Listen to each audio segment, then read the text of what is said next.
The Smoke Radio for the masses. Headline edition, July 8, 1947. The Army Air Forces has announced that a flying disc has been found and is now in the possession of the Army. If the game is rigged, change the game. Game changer. I occasionally think how quickly our differences worldwide would vanish if we were facing an alien threat from outside this world. This is Fade to Black with your host, Jimmy Church, on the Game Changer Radio Network and KGRA, the Global Radio Alliance. I need your help to get to the year 1985. You're listening to Fade to Black with Jimmy Church on the Game Changer Network.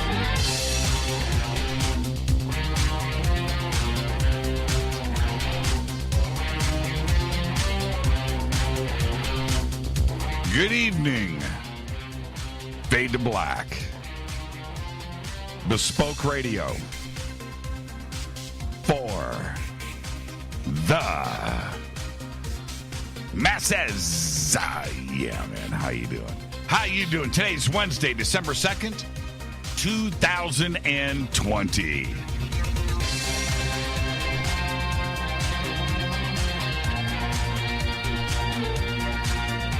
$337 days into the new year. Only 29 days left. Wow. We are live from a bunker that is somewhere in the middle of beautiful downtown Burbank, California. And I would like to welcome everybody listening all around the world, all across the United States. Hither and thither, to and fro, back and forth, up and down, east and west, north and south, far and near. This is Fade to Black for KJCR, the Game Changer Network, and KGRA, the planet. I'm your host, Jimmy Church. What is cracking, everybody? How you doing? How you doing? Night. Here we go. Tonight, we have very special guest, Richard Bleepin' Dolan. That's right, Richard Dolan is here. Going to announce the publishing of his new book, The Alien Agendas. I've read it. Yep, it's out now. You can get it. We'll talk about all of that tonight. And then tomorrow night is our annual Linda Moulton Howe holiday special. What a great week on the show. Man, Fader night last night was amazing. That was just Kyle Conchio, right, on Monday. What a great show. Oh, man. And so there you go. What a great week. Tonight, Richard Dolan is here. Always just enjoy it when he's with us. We've done so many shows over the years. So, and it's Richard Dolan's got a new book out. Let's see. The last book, he's probably listening right now. He's just like, don't do it, Jimmy. But I am. I'm going to say it. I believe the last book that he released was my first interview with him 8 years ago. Think about that for a second. Man, he publishes books like Pink Floyd releases records or Guns N' Roses. Okay. All right. Enough of that. Richard Dolan is here. Really looking forward to it. Tomorrow night, LMH Holiday Special. That is tomorrow night. And then we get to wrap up for the weekend. And there you go. Richard will be with us at the bottom of the hour. And there you go. I mentioned last night a few things. Now, I want you guys to realize something. This show, which is great, this audience, which is great, only happens because of our sponsors, who are also great.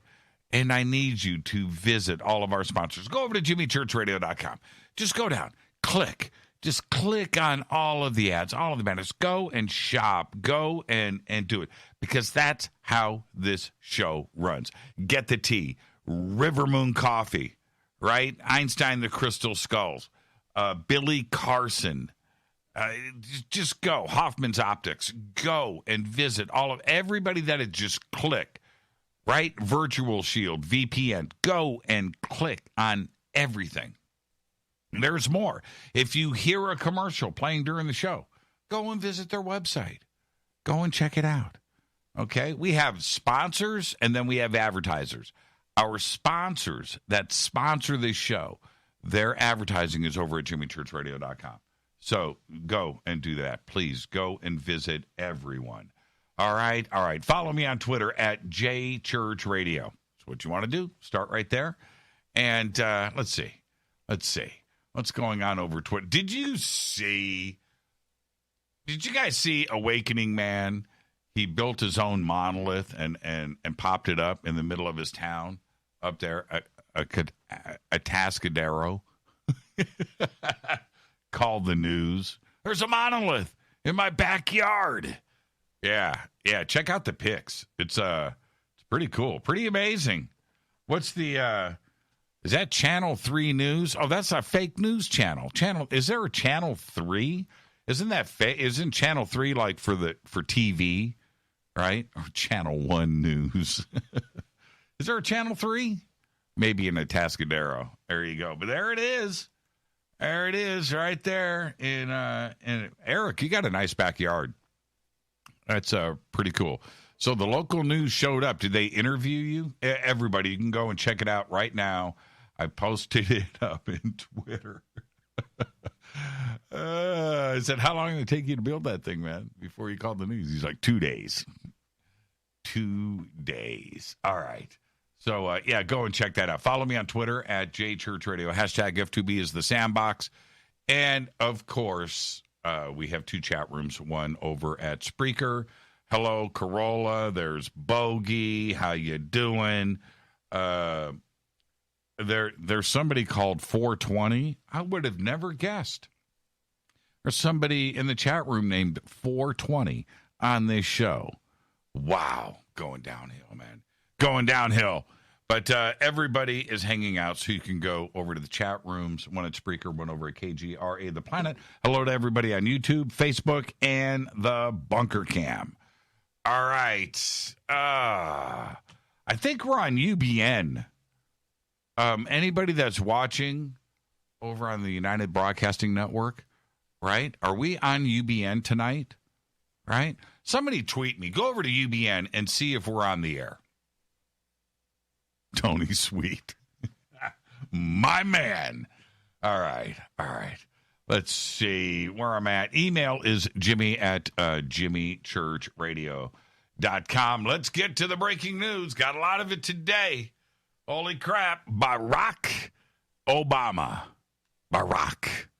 The 44th Commander-in-Chief, nestled between 43 and 45. Number 44. Confirmed during a Monday interview with the Late Show host Stephen Colbert that he sought classified information on extraterrestrials during his time in the Oval Office. I'm not making this up. I've seen the clips from the show. Now, I've got a bunch of quotes here. First, Obama says, certainly I asked about it. Because Colbert brings up UFOs, right? And Obama's there to talk about his new book, A Promised Land, right? But not with Colbert. Colbert wants to know about the UFOs. So he says, certainly I ask about it. And Colbert goes, and? Obama replied with, can't tell you. Sorry. Right? And then Colbert replies with, all right, I'll take that for a yes. Because if there were none, you'd say there was none. You just played your hand, Obama, and I thought you were a poker player, right? You just 100% showed your river card. And then Obama's comeback was, feel free to think that. Right? And Colbert, oh, I do. Right? So we need to get the facial analysis going on. What was Obama really doing? Was he joking? Was there a hidden message? The thing is with shows like this, even though Obama is no longer president, you still call him president of the United States. You don't say ex-president, right? You just go straight there. You just go President of the United States, Barack Obama, right? You carry that title for life. But even though he's not currently in the Oval Office, these shows are planned in advance. Stephen Colbert, love the guy, he's great, but he's not winging it. That's not improv. He's not going off script. He's on script. He is. This was all done with intention. I'm not some tinfoil hat guy going, hey, there's a secret message. No, I'm just saying this was done with intention. So if you haven't seen the clip, the rest of the interview, I didn't want to give that away, is worth checking out. All right. Elon Musk. Oh, before I get there, no, I'm going to go with Elon next. Elon was just speaking at an Axel Springer event, and this happened yesterday in Berlin. And Elon said that he is, quote, highly confident that SpaceX will be able to send humans to Mars by 2026, if not earlier. Here's Elon's quote. Quote, I'm doing this for LMH. Elon's quote, we want to send an uncrewed vehicle there in 2 years. Talking about Mars. I think if you said we'll put a human on Mars in 6 years from now, I'd say I'm highly confident. And then he continues with, and if we get lucky, maybe 4 years. And then Elon continues. He says, I think it's important that we strive to have self-sustaining cities on Mars as soon as possible. I'm optimistic about the future of Earth, but I think it's important to have life insurance for life as a whole. We got to have an escape hatch. We got to start living on Mars. He's talking about the moon, too. He wants a city on the moon, a town, more like a town, right? A bus stop on the moon. But he wants to have a full-on, cityscape. Couple of cities, couple of cities. The green one, you know what I mean? The blue one, maybe the silver, you know what I'm saying. You build it fresh. Have you guys seen Mars, the TV series? Ron Howard? It's pretty good. Check it out. All right, now let's move on to astronomers in Australia. Astronomers in Australia have just mapped 83% of the observable universe. And they did it all in just 300 hours. That's a lot of mapping. This new sky survey, which Australia's national science agency called CSIRO, described as it's the Google map of the universe. That's right. It marks the completion of a big test for the Australian Square Kilometre Array Pathfinder, otherwise known as ASCAP, not the music publishing company. It's another one. It's called ASCAP. The ASCAP radio telescope, a network of 36 antennas in the Western Australia outback. Now, researchers mapped roughly 3 million galaxies in the southern sky and published on November 30th in the Journal Publications of Astronomical Society of Australia. Now, as many as 1 million of these distant galaxies were previously unknown to astronomy. Now, how cool is that? But we're only talking about the observable, what you can see, the observable universe. Okay, you got to remember that. How long does it take light to get here? We're talking about 93 billion light years across. But the universe is only 13.8 billion. So how can you have 93 billion light years across if the Earth, that's the observable, right? We don't even know what's on the outside of that. That's all guesstimates. Yeah, think about it. Yeah, so really, 3 million galaxies when there is at least 1 trillion? Not much. But they got it done in 300 hours. All right, let's talk about the marijuana. The marijuana. A United Nations panel has voted to remove medical cannabis from a list of dangerous drugs. That's right. Earlier today, the Commission for Narcotic Drugs voted on several World Health Organizations, the WHO, recommendations related to pot. Among them was a recommendation that weed be stricken from Schedule 4. That's right, of the 1961 Single Convention on Narcotic Drugs. The list currently puts cannabis alongside drugs like heroin, cocaine, fentanyl. That's right. Since 1961, the Mary Jane. A separate recommendation to add byproducts like THC, right? To the lower level, the Schedule 1 level, that failed. You can officially blame that on China, Egypt, Nigeria, Pakistan, and Russia. That's right. Let's get this show cracking. Happy birthday to today. I'm going to do it. I'm going to do it. I'm going to do it. Britney Spears.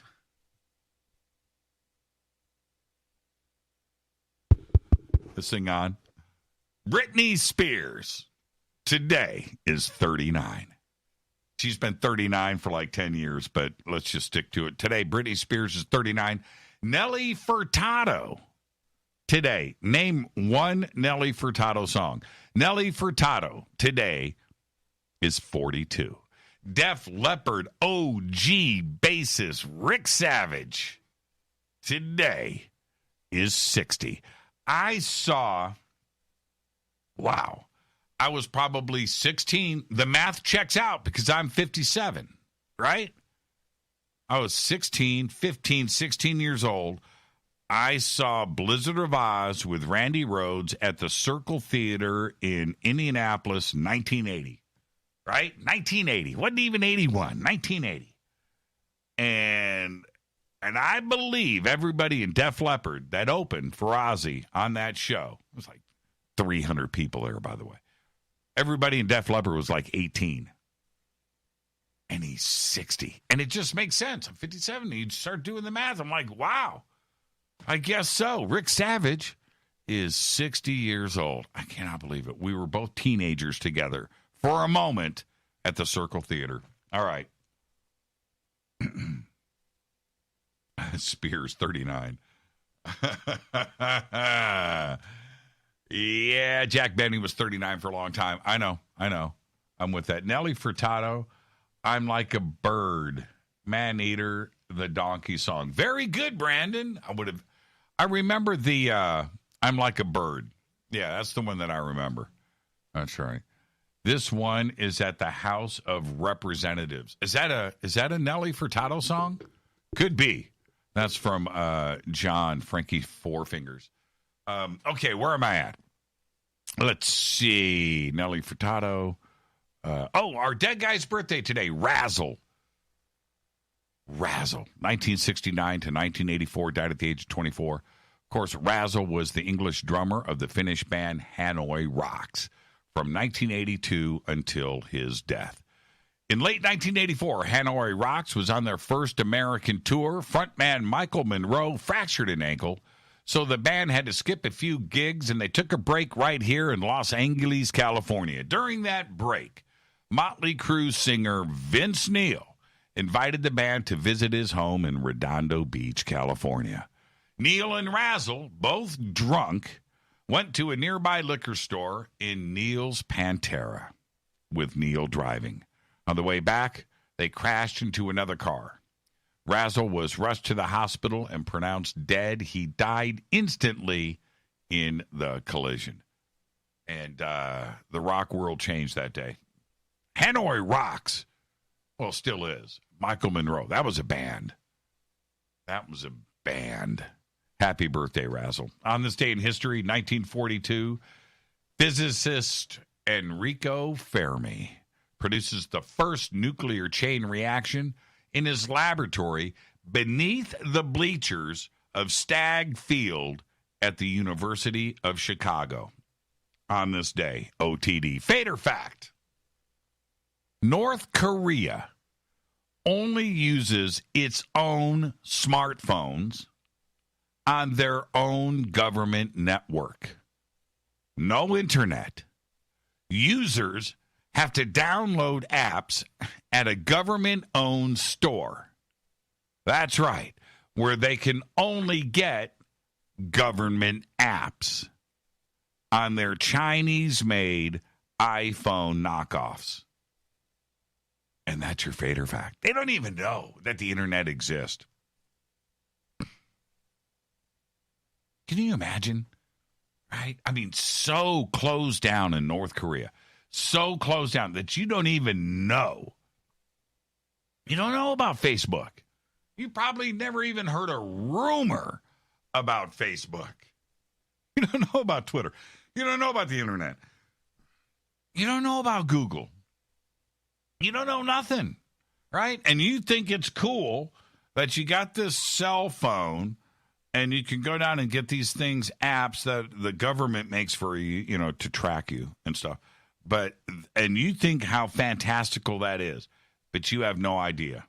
You have no idea about the internet. You've never been red-pilled on the internet. You've never blocked someone. You don't. You don't know. How crazy is that? All right. Listen, I often talk about writing a book, and I think about it. I do. I ran it past Rita a few months ago. She's like, "What? You write a book? Come on, man!"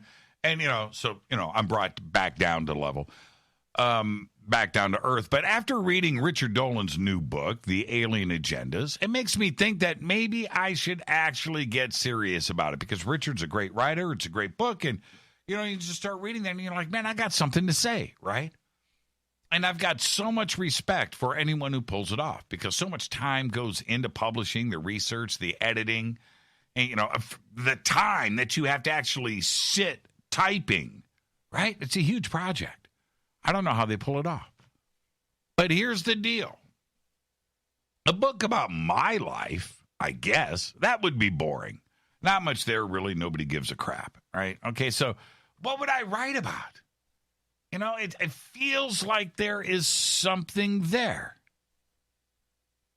So, if you take the individual events in my life, forget about I was born in, and then I went to school, and then, forget about all that stuff. No, nobody cares. Saw Van Halen for the first time, man, and it was so cool. Nobody cares about that. But if you take the individual events in my life that involve UFOs, contact, the paranormal, right? These strange events where each one is different. And then you take these events and then apply some science and research to each case. Maybe we've got something here. So I kind of wrote out a short list. So let me run this past you. All right? Because we have, in this timeline, right, we have the electrical shocks during Sunday morning church TV that I went through when I was 7 years old. There's something there. I don't know what it is, but there's something there.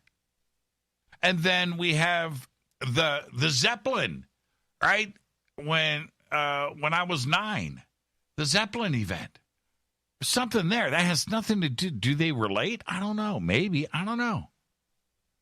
We have the ghost that I saw in Hollywood when I was 27. Yeah, across the street from the Church of Scientology, by the way. But that's another story. Maybe. We have the visitor in my room at the age of 33.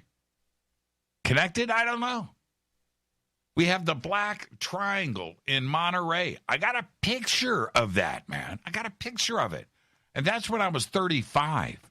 Related to the visit? I don't know. Related to the electrical shocks? Could be. I don't know. They seem all different. Right? We have the UFO crash with Rita. We saw this together in downtown Van Nuys back in 2008. That was crazy. Other eyewitnesses, other things that went down. Contacted MUFON. Right? What was that?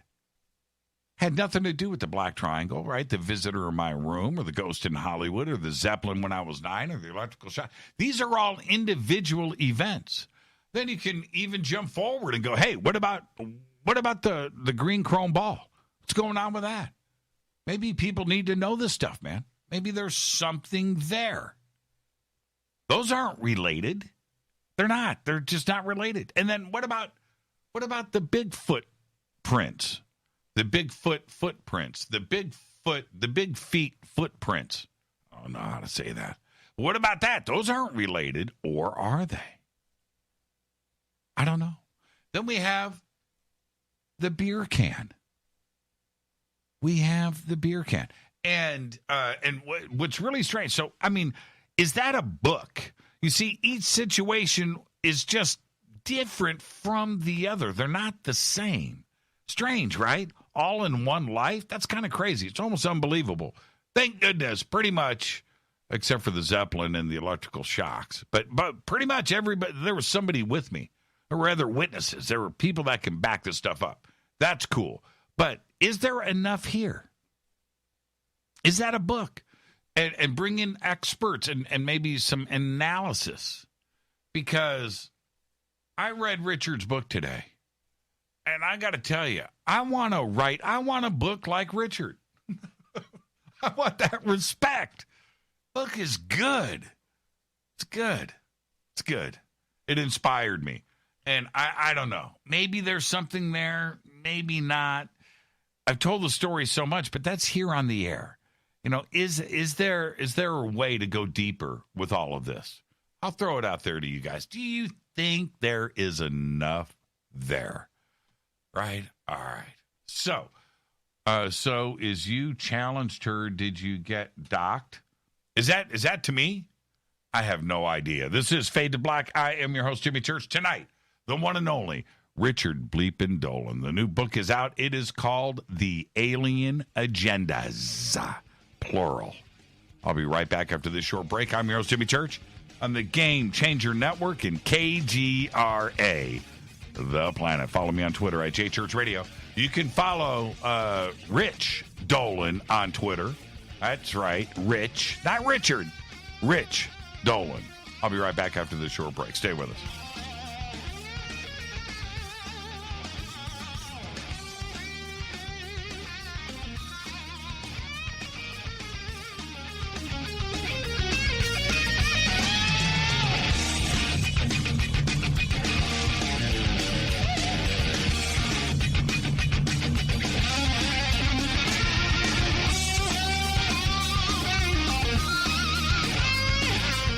This is Nicole Church, daughter of you-know-who, and you're listening to Fade to Black on JimmyChurchRadio.com and the Game Changer Network.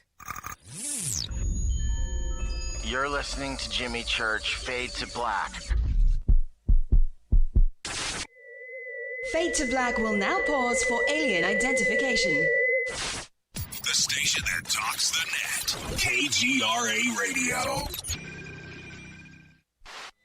Introducing the Game Changer blend from River Moon Coffee that delivers a customized blend made specifically for the Fadernauts. If the game is rigged, change the game. It's a bolder cup with some bite. Game Changer is the coffee of choice for those that prefer an organic dark roast that is slightly lighter and milder, but it's still dark. With wild notes of pecans and chocolate with a rich, balanced, full-bodied cup that is roasted to perfection for a great coffee to start your day, as an after-dinner coffee or anywhere in between. Artisan, small batch roasted to perfection. USDA certified organic, all River Moon coffee is freshly roasted and packaged in the USA. Just go to rivermooncoffee.com or click on the banners over on our site and use the promo code F2BBLEND for 15% off of your order today. rivermooncoffee.com. Go Beckley Teppy. This is the only way forward. This is Fade to Black. Make contact. KGRARadio.com. This is Jimmy Church of Fade to Black, and you can get our podcast for just $2 per month. All you have to do is click on the podcast banner over at JimmyChurchRadio.com. Hi, folks. It's troubling times, and fear is pushing emotions, which in turn pushes health the wrong direction. Do you ever get an ache because life is uneasy? Try Life Change Tea at getthetea.com. Life Change Tea works on your digestive tract, helping to move food through quicker and comfortably so your health is spot on. Life Change Tea may not help with world issues, but it will help with your digestive issues. A glass a day helps keep the intruders away. So, change your life today. Log on to getthetea.com. That's getthetea.com. If your health game is off, get on by ordering Life Change Tea. Getthetea.com. And while you're on our site, look around at the great non-GMO organic supplements. And if you're a sales shopper, go to our specials page and see what's for you. I've been drinking the tea for 12 years, and I'm sure glad for its health benefits. Again, that's getthetea.com. Getthetea.com. The tea that makes you go. Permanent industrial glue impossible to remove? Not anymore, because Handyman Formula by D-Bond is a patented chemical adhesive remover. It's used in the building and home maintenance industry, but now it's available for your home use, for your DIY projects. Unglue stickers, silicone rubber, labels, price tags, flex tape, weather stripping, carpet glue, wood glue, liquid nails, even 3M 5200. And it dissolves graffiti. Yeah, graffiti. Handyman Formula by D-Bond works, and it's safe to use on most surfaces. No need to call a professional. Don't get out the pliers and blowtorch. Just apply a little Handyman Formula by D-Bond and wait 90 seconds, then quickly and easily pull the items apart. Get unstuck. Visit dbondhandymanformula.com. That's dbondhandymanformula.com or call 561-575-4200. Handyman Formula by D-Bond. 9 out of 10 geneticists agree. Fade to Black is not your father's radio show on the Game Changer Radio Network and KGRA, The Planet. Hi, this is Rob Reiner from Anvil, and you're listening to JimmyChurchRadio.com. What's up? I'm Chris. What up? This is Kyle Massey. You're listening to Jimmy Church Radio.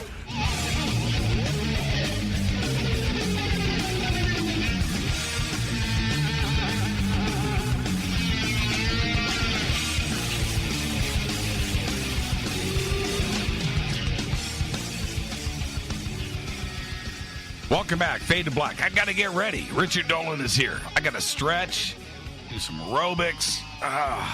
Man, I gotta get ready. Richard is here. Tomorrow night, Linda Moulton Howe joining us for our annual LMH holiday special. Well, tonight, I guess tonight's our annual Richard Dolan holiday special. We can do that too. Richard and Linda, back-to-back, same week. Doesn't get any better than that, folks. All right? Tonight, we're talking about the new publication of his book. It's called The Alien Agendas, a Speculative Analysis of Those Visiting Earth. Now, we all know Richard is one of the leading researchers and writers on the subject of UFOs. Sometimes the books are a little slow coming out, but when they do, they're great. And he believes that all of this constitute the greatest mystery of our time. Of course, completed his graduated. Richard, why do you make me nervous, man? I can't even get through your bio anymore. What's up? Okay, hold on, Richard. Let me try this once again. Graduate work, University of Rochester. Oh, by the way, last night I'm watching a documentary, Richard, on. It was on. A painting, Leonardo da Vinci, the second Mona Lisa. I didn't know that there was two, right? But the researcher that was analyzing the pigments, University of Rochester. How crazy is that, right? I was like, wow, that's kind of weird. You don't find it strange? Oh, are you talking to me? Yeah, I'm talking to you, Richard. University. Am I on? Yes. Okay. I'll kill you.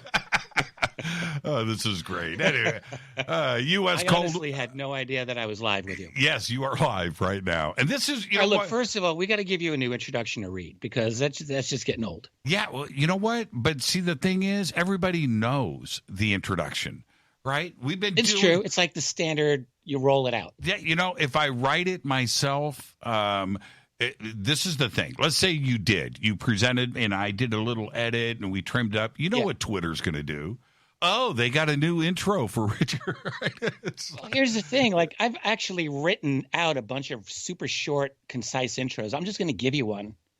Save you some time. Yeah, I read about the author, you know, at the end of the new book, right? Oh, right. Yeah. I had that in there. And I read that and I'm like, this is exactly the same as the intro that I've been doing for 8 years. Is it? All right. So I just won't say anything. Oh, I swear it did. It actually crossed my mind. Yes. I don't always do this when I'm on your show, but I was listening to your whole first segment. Okay. And you're hilarious. Really? Big foot, big feet. That was pretty good. Yeah. I'm coming down with COVID. So maybe temperature has something to do with that. I kid everybody. I kid. You're talking about Britney Spears and Nelly Furtado? Yeah, right. Coming out of the blue with that. Yeah, pretty good. Well, okay. Nice segue there. Nice segue. What was the last thing you listened to today? Last piece of music. Yes, indeed. Well, I can answer that, and I'm going to do it by giving you a riddle, which I've also never done. This is a new twist to our relationship. Got to keep it fresh. That's right. So the song was the first track of what many would argue is the greatest first album by any band in rock history. You listen to Communication Breakdown, Led Zeppelin. Well, first of all, right group, wrong song. Oh, yeah. You got to get it together. Wasn't Communication Breakdown the first song on the first album on the first side? No, it was Good Times, Bad Times. Oh, Good Times, Bad Times. Okay, all right. But I'm going to give you a little bonus there. But that was pretty good though. I got to say, I was in the room. I was in the car. I'm going to give you that. Yes. Anyway, so yes, I heard Good Times, Bad Times not very long ago. That was my last song. You know what I listened to today? What? I listened to Kenneth Copeland. Wow. Yeah, that's right. The preacher man. Becoming a little fancy pants here. Yeah, the Sunday morning preacher man, right? Kenneth Copeland. His new heavy metal album that he's got out. Have you heard it? Oh, I'm thinking of Aaron Copeland. No, not Aaron Copeland. No, I'm talking about the preacher man. Yeah. Okay, never mind. Kenneth Copeland's got a heavy metal album out. Have you heard it? Okay, very good. I'm very happy for him. I don't know that album, so I can't really comment. Oh, man. Go check out my Twitter feed. Very good. Yeah, you need to go. It's actually brilliant. Yeah. Okay, now let's actually jump into this. Okay, the book is great, but isn't it funny that I've given you a hard time over the years about the new book. It's funny, haha. But it's been 8 years. It's been 8 years since 21st Century Mind. Did you know that? This is almost. This is 2020. That's right. So if we go 2013, 2014, 15, 16, 17, 18, 19, 20. Wow, it's been a while. That's 8 years. And I thought it was 2014. No. Okay. But okay, Richard. Maybe I keep telling myself it's 2014 just to make it a little more recent. And that was the release of that book was our first interview. That's right. I remember it well. And it's taken this long, and look how much more polished we are. All right. Okay. Now, I did write a couple of little booklets in there, but maybe they don't count. Right. The pamphlets. Those were good, actually. the pamphlets. Oh man. But okay. Now, you are right. Like I didn't write anything large, anything long. No. And even this particular book, it's not a super long book. It's about 245, 250 pages. But it is something I'm happy with, and I'll be happy to talk with you about it. One thing I'll say before we jump in. Yes. is that the book that you've been really hounding me to write all these years, of course, Volume 3 of UFOs in the National Security State, I will just tell you, for reasons unknown, as soon as I finished writing The Alien Agendas, I have thrown myself into re-jump starting Volume 3 of my series. And actually, it's been an amazing last few weeks of doing that. So I'm organizing. I have my data. I'm lining it up. And I actually do expect to write that book in the coming year. But we'll talk about that when it's ready. Do you need a co-author? Oh, we're going to have to talk about you writing a book as well, because that was the other thing on your Oh, yeah, you list. caught that. You caught that. Now I'm embarrassed. I did. No. Honestly, I think you should write a book. I don't know if like a travelogue of your cool separate experiences is the route that I would want to go were I you, but maybe it would be. Like the key is it's got to be interesting. Right. You got to have like, if you've got these little vignettes of your life, an interesting thing, that's actually not bad, but you've really got to make each thing to have something uniquely interesting that readers are going to be like, wow, I love that. So you got to figure that out. The other thing is you could write a book on something that you really genuinely care a lot about, and then you write that book with the blood in your veins. Like that's how you do it. Like it's got to be a work of passion, something that you really care about, that matters. That would So be you write how it with fire and you edit with ice. That would be a book about the ultimate red pasta sauce. Great. Really? Hey, honestly, it doesn't. To me, there are great books on every subject out there. Yeah, and you're the right. key is you've got to have an interesting thing to say about it that people will want to hear. I agree. That's the key. I agree. I just look, when I talked to Rita about this, you're here to talk about your book. But it was funny. I said to Rita, I had this crazy dream, and I hate it when people go, I had a crazy dream. I want to turn it into a book. Well, no, it's not that interesting. but I did have this crazy dream about waking up as an android. Eyes pop open, boop, Okay. right? And it got really detailed, and I had a lump in my throat. I was sad, and I was freaked out about the whole experience. And the emotion of what I went through as an adult, man, I'm 57. I wake up, and I got tears in my eyes because I was so emotionally distraught about this experience. But I thought, if there's a way to get that, right? If there's a way to write that, I think there's something there. Because you were like the Tin Man before he got his heart. That's exactly what it was, and it like messed wanting with me. that emotion. That's beautiful.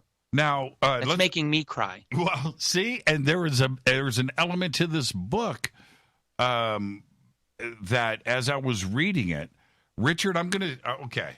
My book. Okay. Yes, your book. Let's go to the end first, the last 10 pages. And now there's no spoilers here, everybody. Go and get the book. The book is great. We'll talk about the book, but we're not going to talk about the content of the book. But in the end, in your conclusion, Richard, it seems that you were getting a little bit into your heart and soul and your concern for the planet and consciousness and our future. And you were very passionate about that, where in your books in the past have been more black and white and pragmatic and historical and you know what I mean? Black and white. And you started to go there at the end of this book. And I was like, man, Richard's got some concerns going on for this planet, right? I wasn't imagining things, was I? Well, I don't know. When I look at the conclusions of my previous books, I actually always made a point to speak from the heart in all of them. I will tell you the truth. When I finished the final segment of Volume 2 of UFOs in the National Security State, I actually felt emotional after I wrote that. That was important to me too. But the conclusion here is from my heart. And I mean, basically what I have argued in this book, I mean, I have a number of points that I've made. So one of the things is, I try to sit down and to, based on, I mean, admittedly, what some people are going to consider sketchy data, like, alleged or apparent abductions, alleged or apparent encounter experiences with non-humans or aliens. Like, a lot of people will have problems with that, and I've just decided to go with what I think is the best evidence and to formulate hypotheses of the various groups. And we can talk about that. But one of the main arguments that I have is they are here in force now for a specific reason. Like, I do argue that we have probably been monitored for our entire existence, but I believe that was at a relatively low level of monitoring because, frankly, human society, human civilization just wasn't all that much for them to be concerned about. Mm-hmm. We were muddling along with horses and wooden carts, and we didn't really have any technology, and there was nothing that they could really do with us. But that's not true in the last 100, 150 years, where we really discovered the secret of Prometheus, the fire of Prometheus, which is science and high technology. And we're leapfrogging over ourselves to create a completely different world now, unlike anything that's ever existed in the entire history of our species, which we now believe is more than 300,000 years old at a minimum. All right, we've never, ever been like this. So it's all new territory, and it is potentially of great power to us as a species. I think as individuals, we're all going to be losing a lot of power. But as a species collectively, it's going to be very different. We're combining a lot of different technologies, and this is creating a change of orders of magnitude beyond anything that we've ever existed. So this is not just incremental. That's why I call it the fourth stage of humanity, and I'd love to chat about that with you. But are you referring to? Well, actually, let me jump in here for a second. Yeah, please. Because you just said it's not incremental, right? This isn't some gradual thing. This is not right. We are at a virtual light switch, right? Where click and these changes are now and rapid. They're lightning speed, right? Particularly if you take a few steps back and look at the perspective of our society. Even on a daily basis now, to many of us, it seems very fast indeed. And on a grander scale, it is like flipping a switch. I think you're quite right. And so we're moving into, I'm calling it the transhumanist stage, but even that doesn't fully cover it. It's more like the transhumanist 5G 24/7 surveillance, humanity is one big anthill stage. Maybe that's how we can look at it. It's a very, very strong bureaucratic, technocratic centralization, digitization, commodification of every single thing on the planet, mm-hmm. and on and on and on. Mm-hmm. Mm-hmm. So it's weird, and it's just we've never been like this. But I believe it gives the collective power elite, the masters of our world, tremendous power, tremendous ability that could never have been dreamed of before. And I personally believe this is why we're seeing an extensive amount of interaction by other beings in our world now. This is the time that they would be interested. Does that mean that they're afraid that we're going to be able to take them in a street fight? No, not necessarily. But it does mean, in my view, that we're getting to a point where we actually might be a nuisance or a disruption in the neighborhood. I think that is entirely possible. We're looking at a near future of very strong AI. We're looking at a near future of beyond quantum computing possibly, or even quantum computing, and genetic engineering, and a array of all these other technologies. So when you combine them all into this stew, we can't even predict everything that's going to come out of it, but something big's coming out of it. And when I was, pardon me, when I was speaking from the heart in my conclusion, part of me, I see this transformation of our civilization perhaps as an inevitability, but that doesn't mean that I think it's a good thing. I really mourn the loss of, I guess what I would say, like classical humanity, because I do think that we are moving, we're moving away from that somehow. And ironically, that movement away from our humanity might be the step that will happen to get us to be more like them. Like we're turning ourselves more into aliens. And I think that feeling pervaded the entire conclusion of my book. You and I, right? Everything around us right now that is living could quite possibly be the last generation of 100% human, right? If you think about this, and you present it pretty well in the book, but if you really think about it, 30 years from now, 2 generations, a generation and a half, but those kids that are born, not alive right now, that are born in 30 years, that's transhumanism.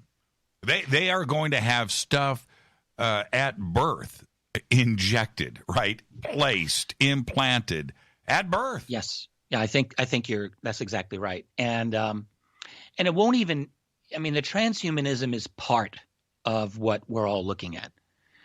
You know, there are like these crazy utopians out there who say, oh, it's going to be wonderful. We're going to be like, live like gods, or live for hundreds of years, and it'll all be great. Well, I don't know about that. First of all, maybe some people will be able to do that. I've often speculated we're going to have some kind of biologically based caste system of the future where the people who can afford that can have that, and the rest of us plebes, who knows what happens to us. But the real concern that I have isn't even that, because we're actually already developing that type of, I mean, you've already got very, very elite, wealthy people who already are healthier and they live longer lives, and they've already got everything compared with poor people.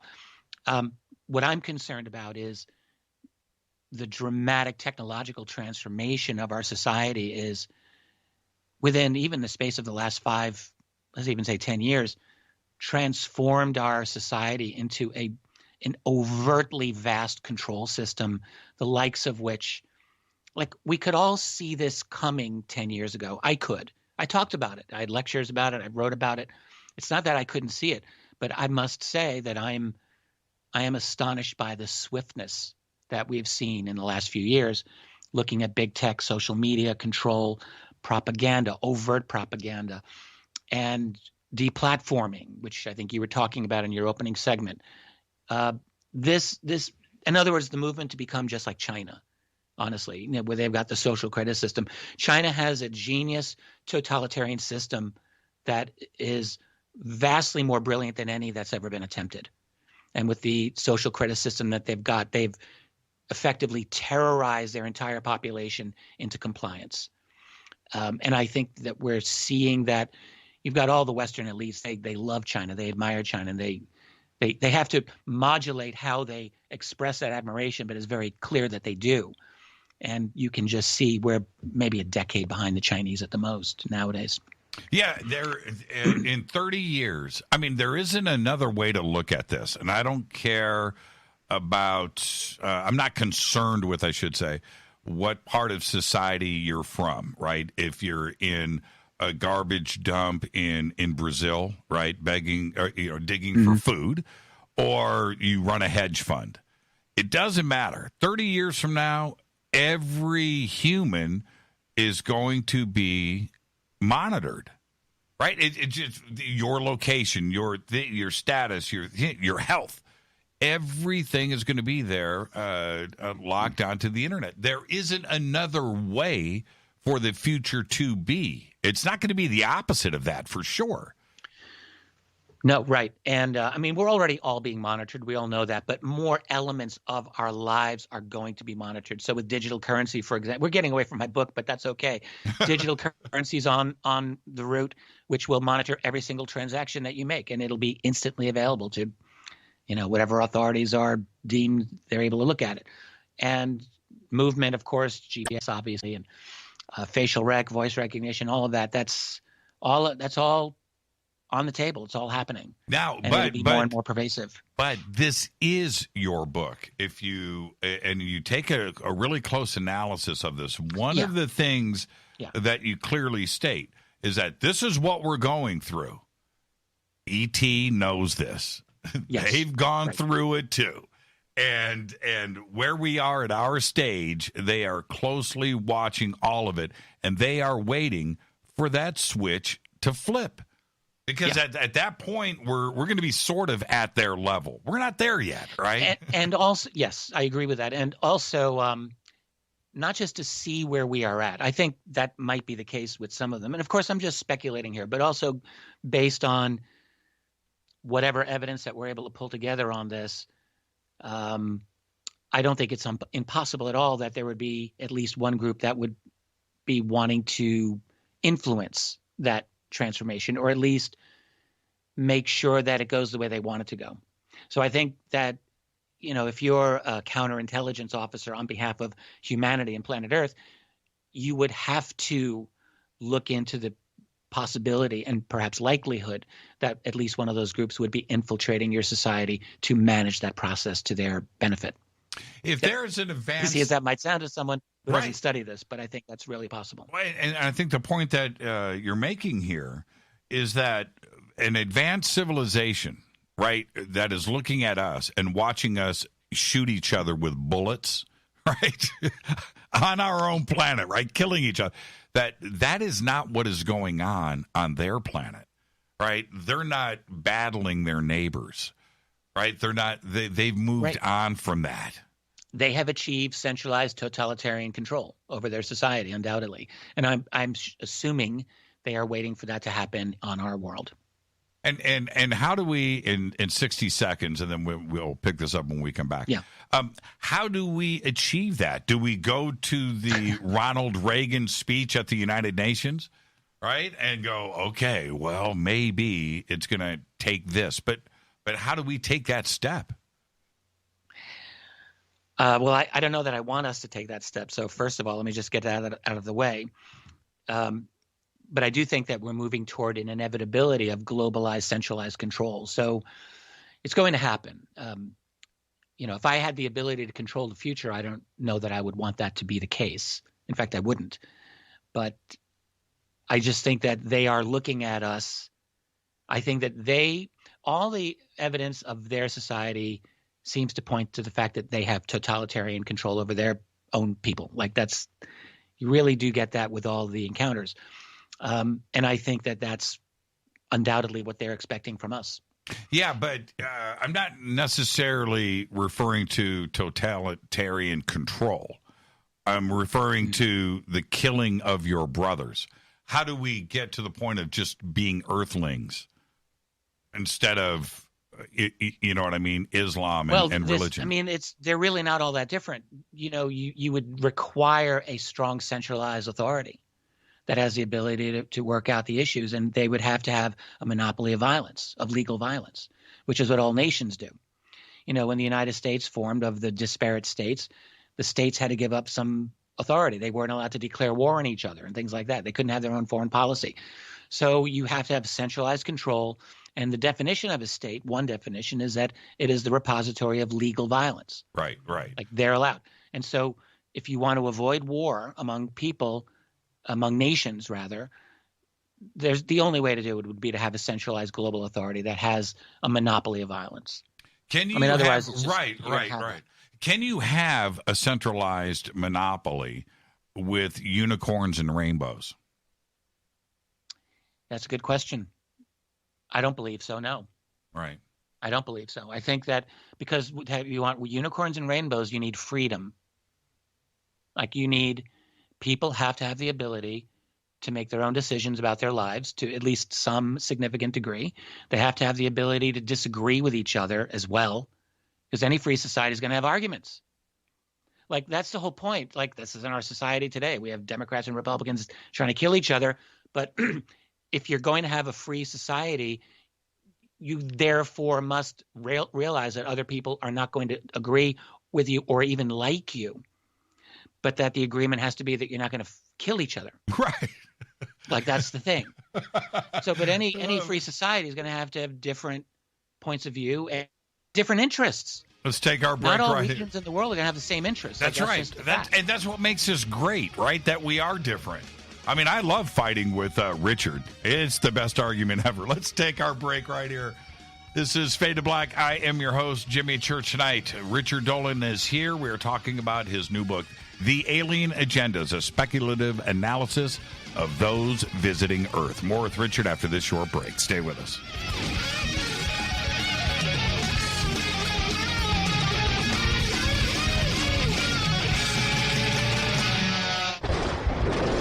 This is Fade to Black with Jimmy Church on the Game Changer Radio Network and KGRA, the Global Radio Alliance.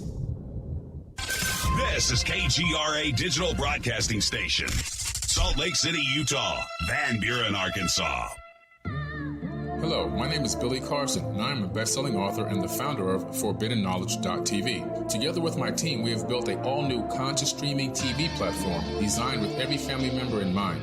If you have ever wanted to travel the world and attend lectures and workshops from your favorite speakers but weren't able to, look no further. ForbiddenKnowledge.tv. There are dozens of workshops and lectures from speakers you know and love. We have also included amazing categories to assure that your consciousness is entertained and elevating on a daily basis. Amazing interviews, ancient history, ascension knowledge, wisdom teachings, documentaries, conspiracies, mysteries, health and fitness, conscious cooking, meditations, finance, yoga, and so much more. To start your free trial on any mobile device or computer, surf to ForbiddenKnowledge.tv. That's Forbidden Knowledge with the number 4, ForbiddenKnowledge.tv. Again, visit ForbiddenKnowledge.tv today. Listen, I know, and you know, that you've always wanted your first crystal skull. Or maybe you're a collector just like me, but you just don't know where to go to find the real thing. Then I met Carolyn Ford over at EinsteinTheCrystalSkull.com.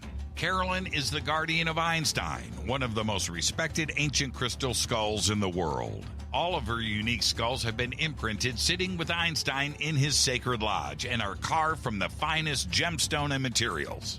Imprinting is the process of receiving the ancient wisdom from the master skull or master computer. Einstein, the ancient crystal skull.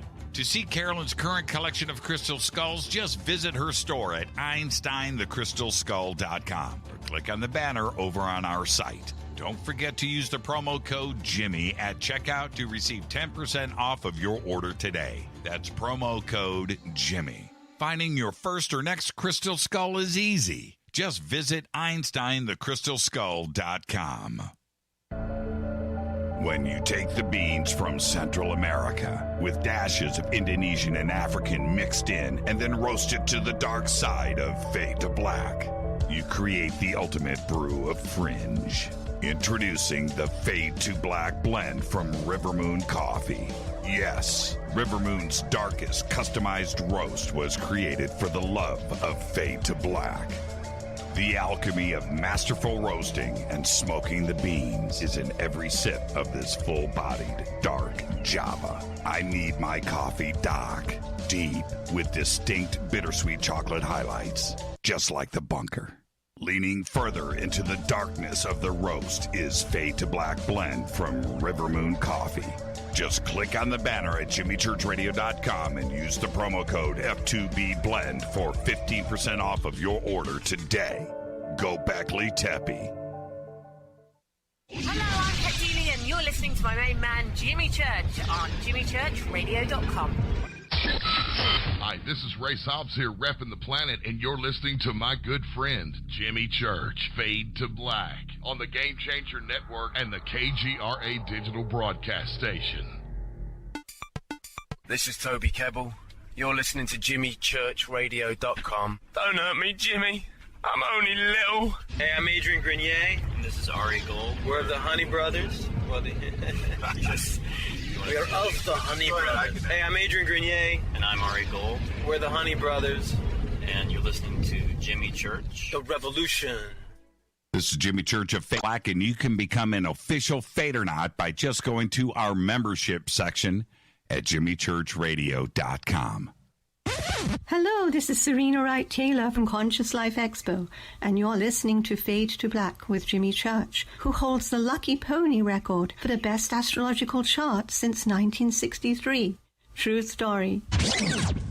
This is Micah Hanks of the Gralien Report, and you're listening to Jimmy Church on Fade to Black, across the globe on the Game Changer Radio Network and the one and only KGRA Radio, The Planet.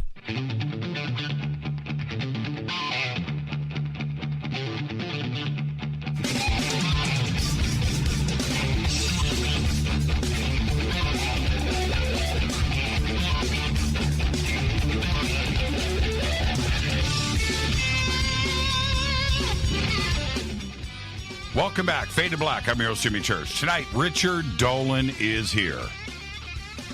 Talking about his new book, The Alien Agendas, and that is plural, by the way. Tomorrow night, Linda Moulton Howe is here, our annual Linda Moulton Howe LMH holiday special event. And tonight, Richard, this is our holiday event part 1. Okay? Yay. Yeah, let's call it that. I want to talk. May I ask a favor of you? You can do whatever you want. It's your show. I would just like to mention that in addition to the book being out as a paperback and ebook, obviously that's available on currently on Amazon.com.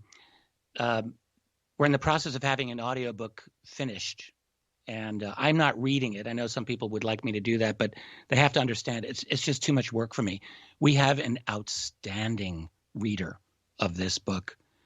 I've been listening to him. Tracy and I have been interacting with him all this time. The guy's amazing. That audiobook should be ready in about 2 weeks, possibly. So I'm very excited about that. I just wanted to let people know.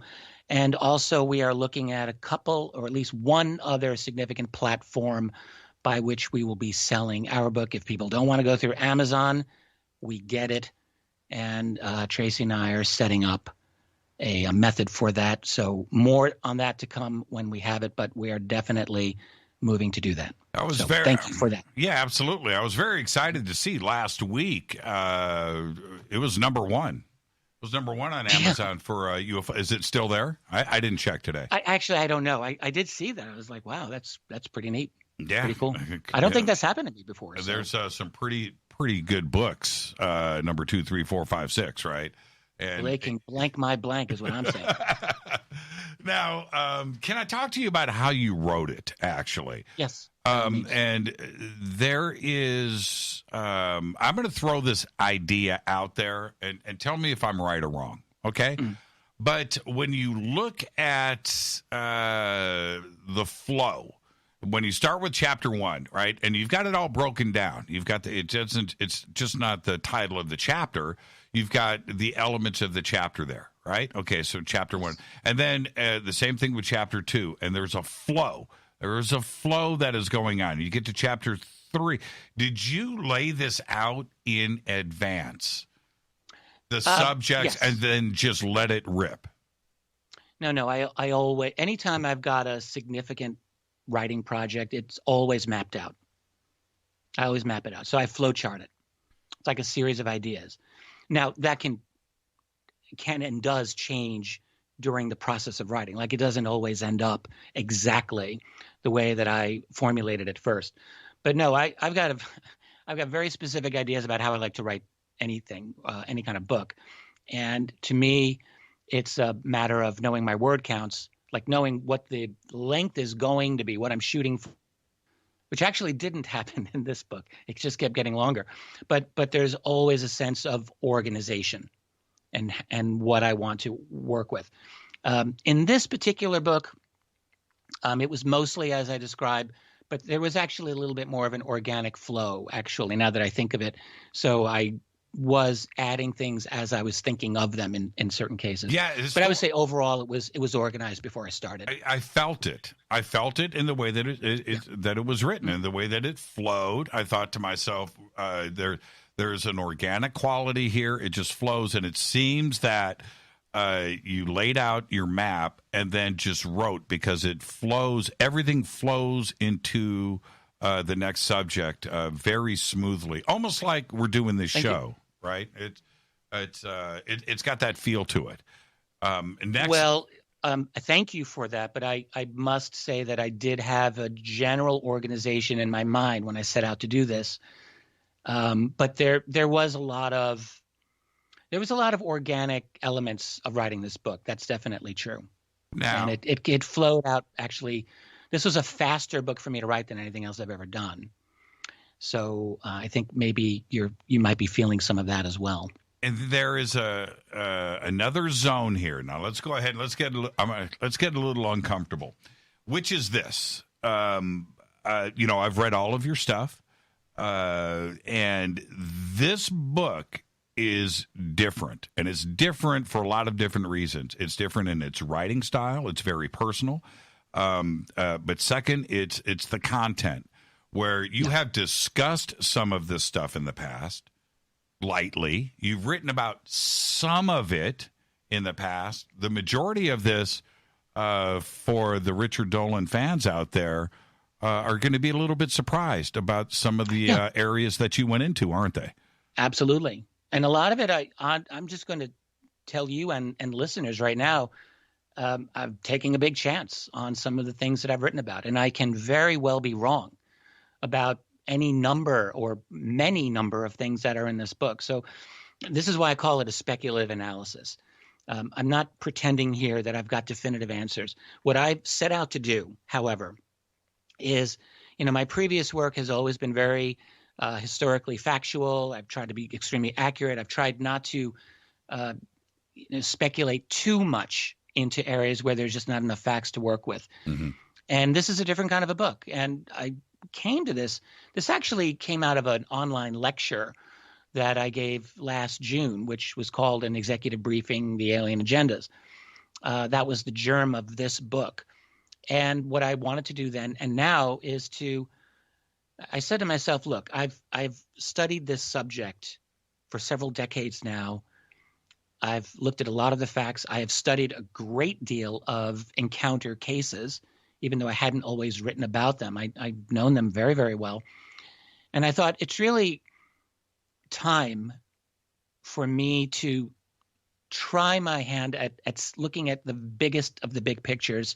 That is, what are these beings and what the hell do they want? Like, why are they here? And so that's what I really tried to do.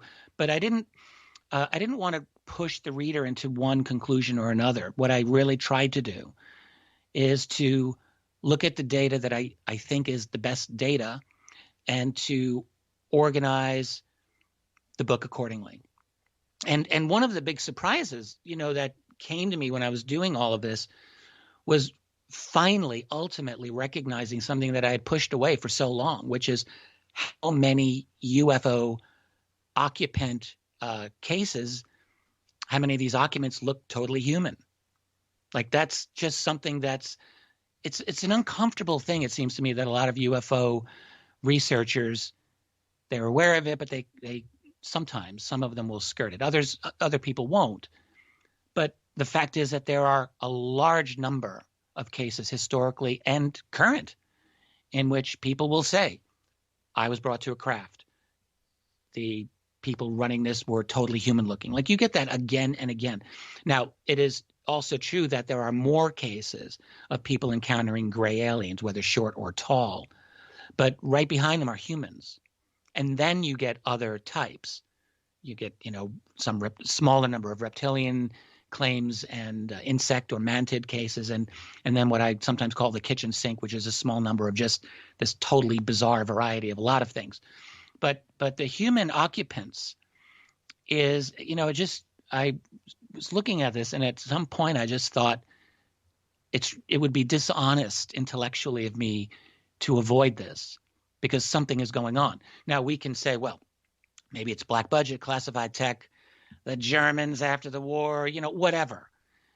But I actually don't think that that's the best solution to this. I've thought that there are other solutions, and I tried to lay that out. And in fact, the biggest risk probably that I took in this whole book is in chapter 1. That's right.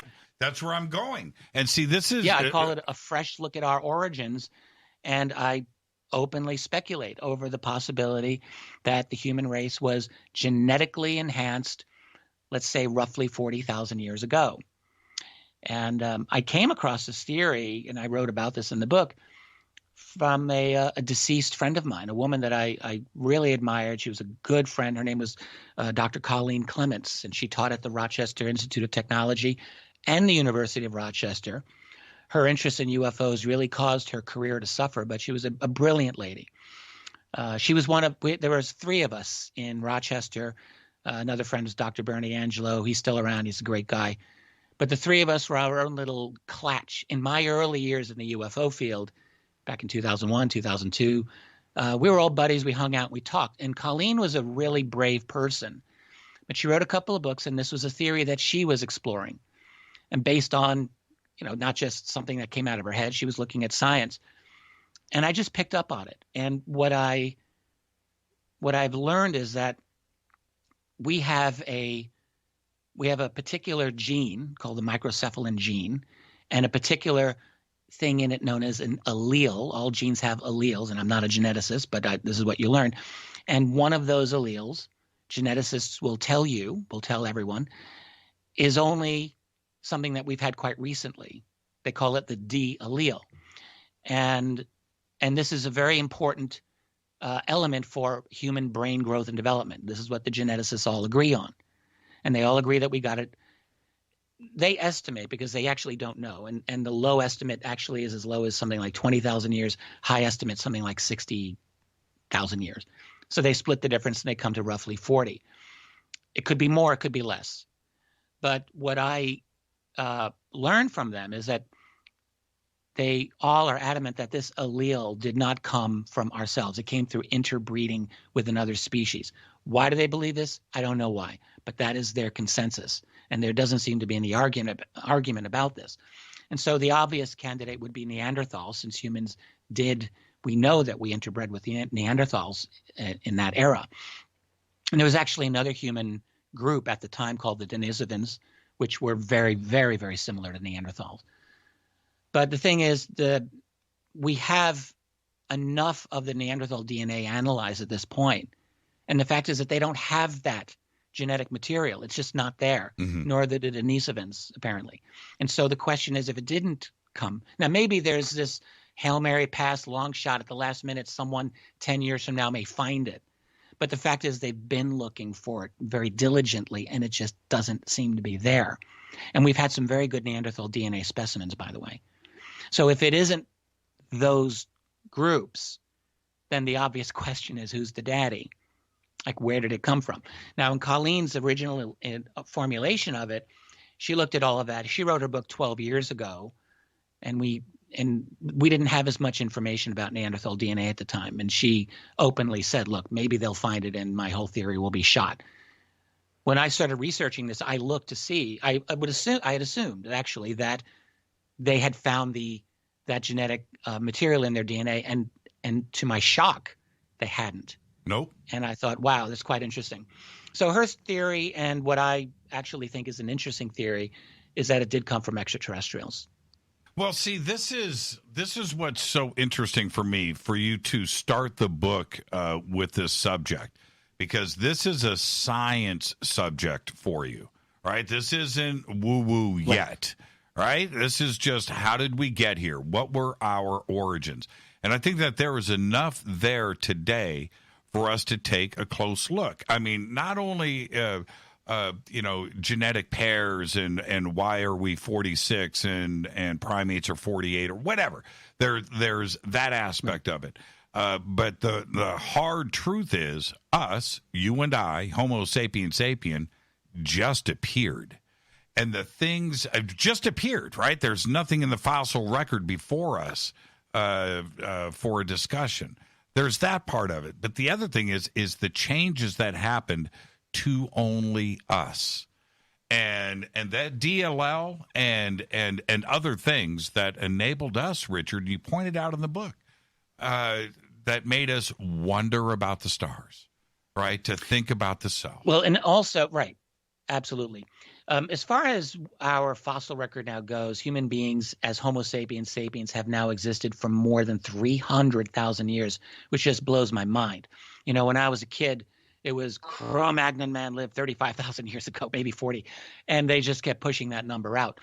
But for all of that time, we were a certain way, and roughly 42,000 years ago, you see really hard evidence of a creative explosion in the human mind. That's right. And there's really no way to avoid this. You look at, there's cave art, which human artwork prior to that is, I mean, it's nice, but it's not anywhere near at the level of what you see suddenly exploding about 42,000 years ago. And ditto with tool making. And so it's very obvious that around that time, something really did happen to us intellectually, mentally. It's a qualitative shift. And so I don't know that theory is correct, that it's the introduction of that DLL in the microcephalin gene. I don't know, but I think it's at least a reasonable speculation.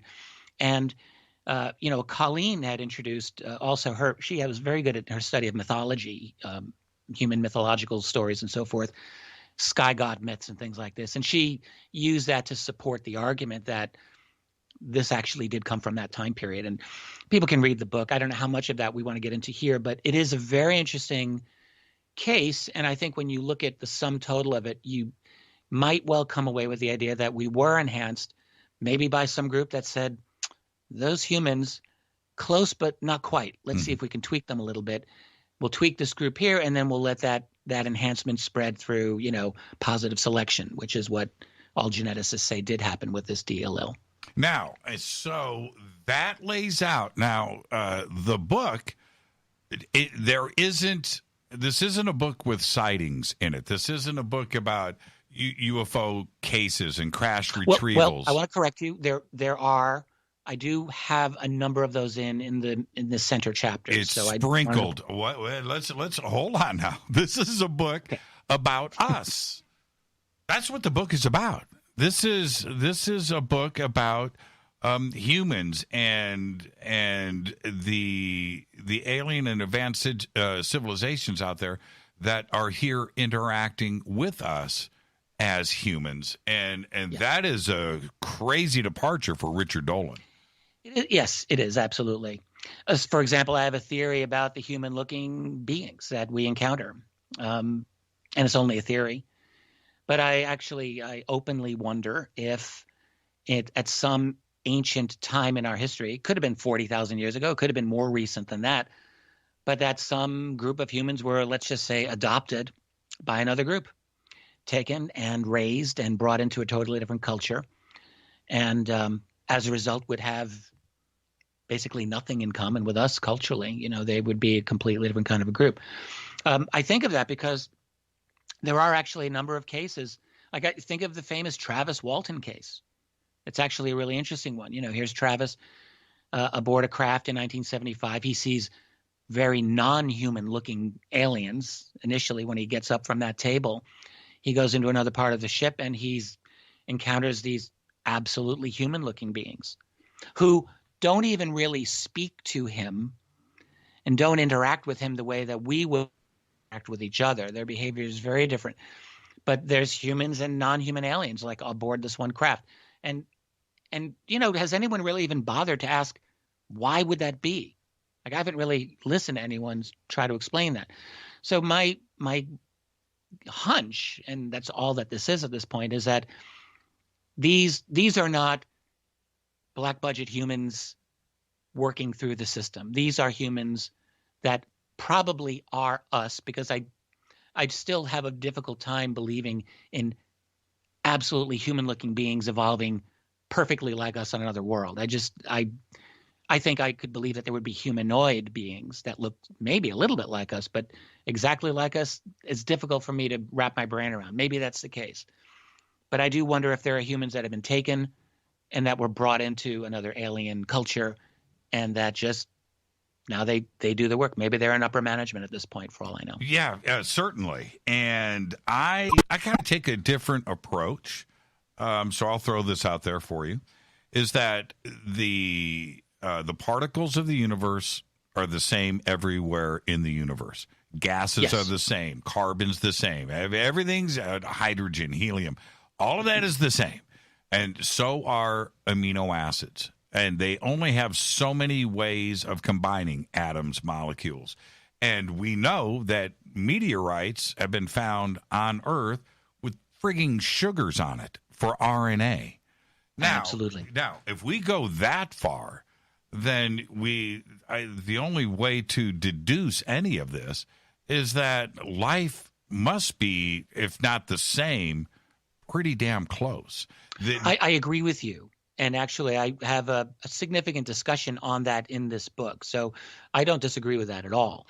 And for that reason, I think it might be possible that we would see, like, having 2 arms, 2 legs, 2 forward-looking eyes, nose, ears, mouth, like all of those are very logical. And for a successful organism to having 2 eyes, 5, 6 feet above the ground that's a great idea. And you wouldn't be able to have 4 arms or 6 legs. Like, that's not efficient, because every new thing that the body gets, it comes at a cost of energy. So actually, the way that we are designed as bipedal organisms is a great design, and it wouldn't be surprising that other technologically proficient species develop in a similar way. Yeah, and the only difference I would think is gravity, right? So you've got extreme gravity on another planet. Well, you're short and fat, right? Less gravity, everybody is the Los Angeles Lakers, right? And 8 foot tall. And but the basics are the basics: 10 fingers, 10 toes, right? Bipedal. Yeah, there might be other differences, like the power of the sun. So maybe if you got a really strong sun, you might have dark shades over your eyes, like the Greys.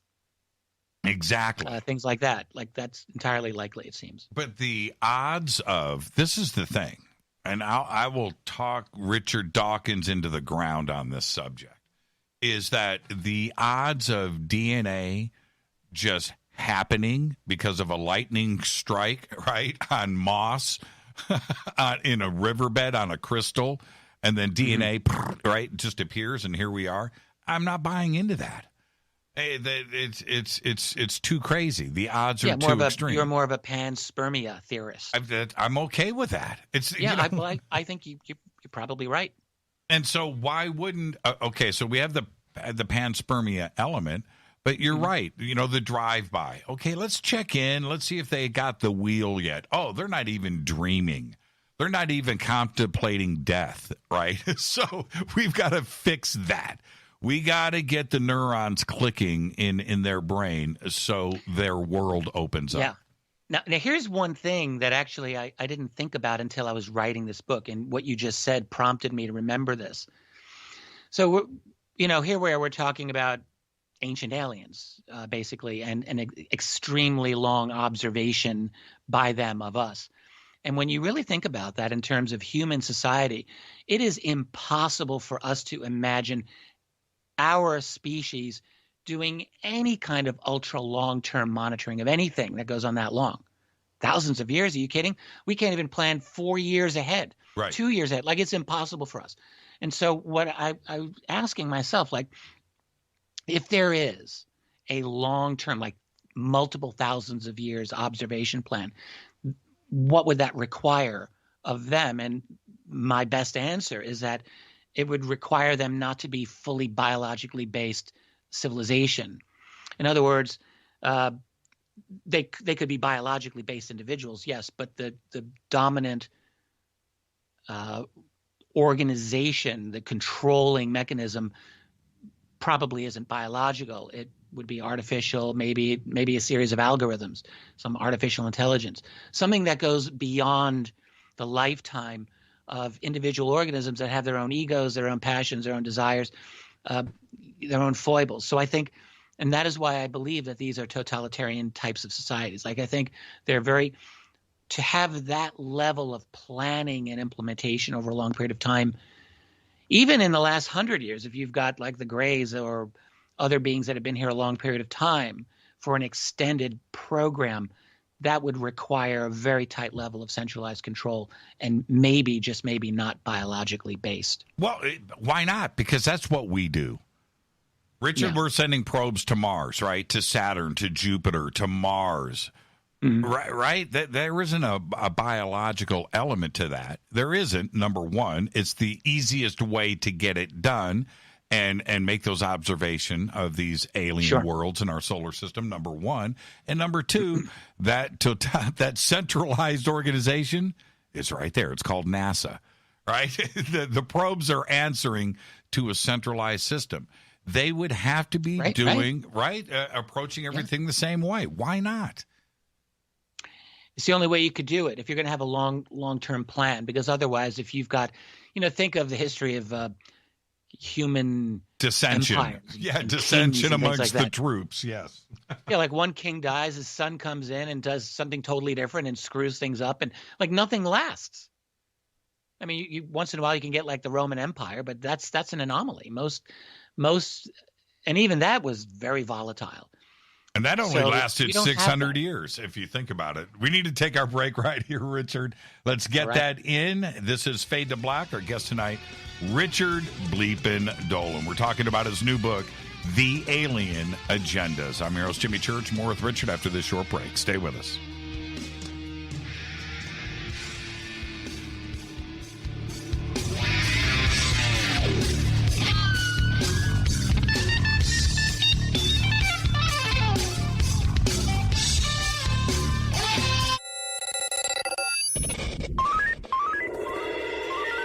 Way out here, we listen to Jimmy Church.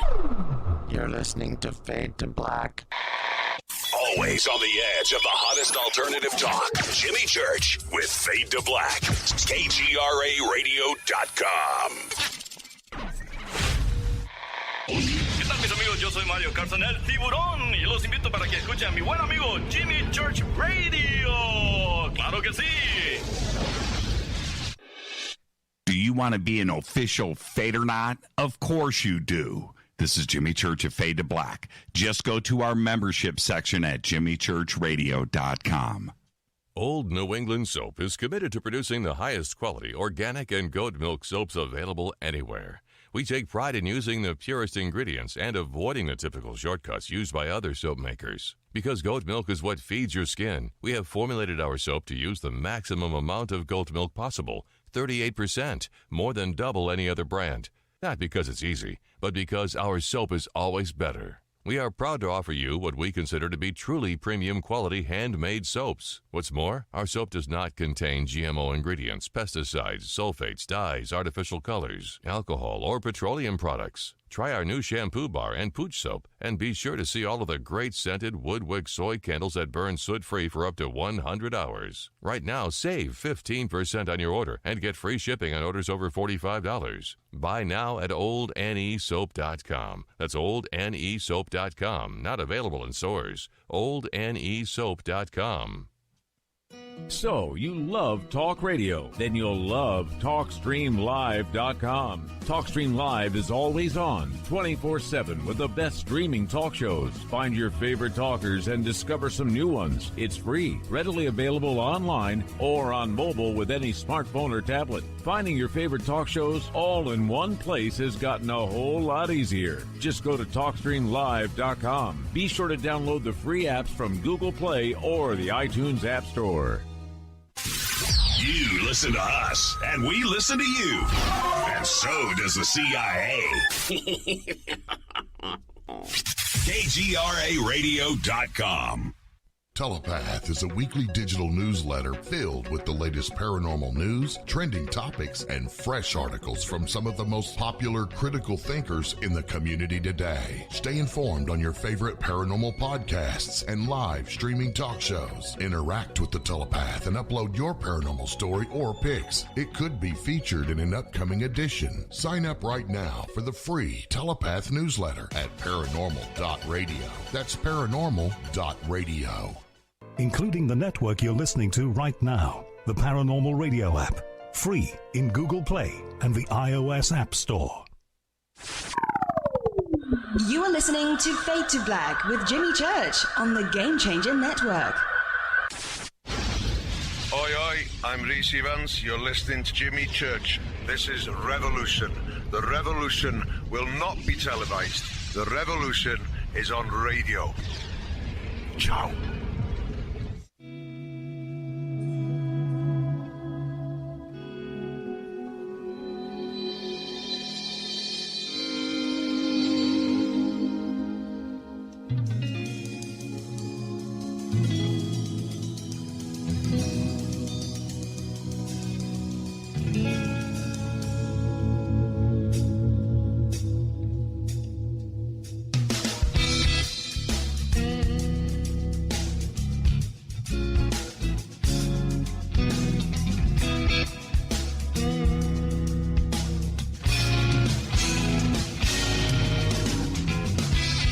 Welcome back, Fade to Black. I'm your host, Jimmy Church. This is the point of the show where I tell you about Virtual Shield VPN. That's right. I do everything securely. Richard is looking at me right now in the studio. He can see all the computers and the wonder and the magic that goes down in here. I run a lot of computers for this show. Everything has Virtual Shield VPN. I am protected. I don't like being spied on. I don't like being monitored. I do everything anonymously, which is why I use Virtual Shield. Everything here is protected. Both studios are on serious lockdown. All right, you need to understand, if you want to browse the internet anonymously and securely, like I do, right now, visit virtualshield.com/fade to black. And you can go over to jimmychurchradio.com. We have banners right there. You can click. It'll take you straight there. You can also click on the link right there in the description box below this video, no matter where you are at. And when you do that, you will get Virtual Shield VPN for free today. Click, get it, I do it. And Richard, this is the thing. You start to get into species, right? And to see you comment on and go in depth in this book, you left nothing untouched here. Right? We've got it all. We've got reptilians, right? We've got hybrids. We've got mantis. We've got just about, of course, the grays. Everything is here. Is this uncomfortable? Were you worried about these zones that you were going into? And also, there are so many out there that know a lot about these subjects, right? Now you have to bring your A game with this. Were you conscious of all of that? I wasn't particularly concerned about that. Look, my whole career, I've always been going into areas that everyone has said, no, you can't do that. You're supposed to do this. And my attitude is I will go where I want to go. And I've always been that way. No, I don't think that I felt uncomfortable at all, actually. I felt, honestly, it was a bit liberating to be able to write about some of these things in the way that I have. And I don't feel a strong concern about having to be right or having to be the best at this. I really honestly don't. I'm at a point where I wanted to write a book that satisfied myself first and foremost, that dealt with some interesting issues that I personally wanted to explore. And that is why I did this book. And hopefully if readers want to come along for the ride and they like it, fabulous. But I will say that my number one audience for this book was myself. And I wanted to write this as an exploration so that I could figure a few things out. And that's really what happened. So, for example, one of the things that I did conclude, or at least I'm hypothesizing, is when we talk about these other species, the grays, and all of the other non-human ones, I feel fairly confident in saying, when I look at the data, that they are relatively all new arrivals. They have not been here for thousands of years. I just don't see that in the record. Human beings, yes. Human aliens, let's just say, for lack of a better word, or human observers, yes. When you go through the long history of encounters, if you go through like Vallée and Chris Aubeck's book, Wonders in the Sky, for example, that's a very good book, or other accounts of our encounters with other beings through the ancient times, most actually of the more credible encounters, a lot of them are not credible, but the ones that are, there's a lot of human encounters that people are having. And but there are no accounts of grays from 500 or 1,000 or 2,000 years ago. They're not there. And ditto with the other species. And you do start getting those in the 20th century. And to me, that makes perfect sense. Again, it really comes down to the fact that we went from a long-term, low-level monitoring operation to something where our activities brought the whole galactic neighborhood in, because they realized, okay, something now big is happening on Earth. We're going to go see what these people are doing. And I believe that that's what's happened.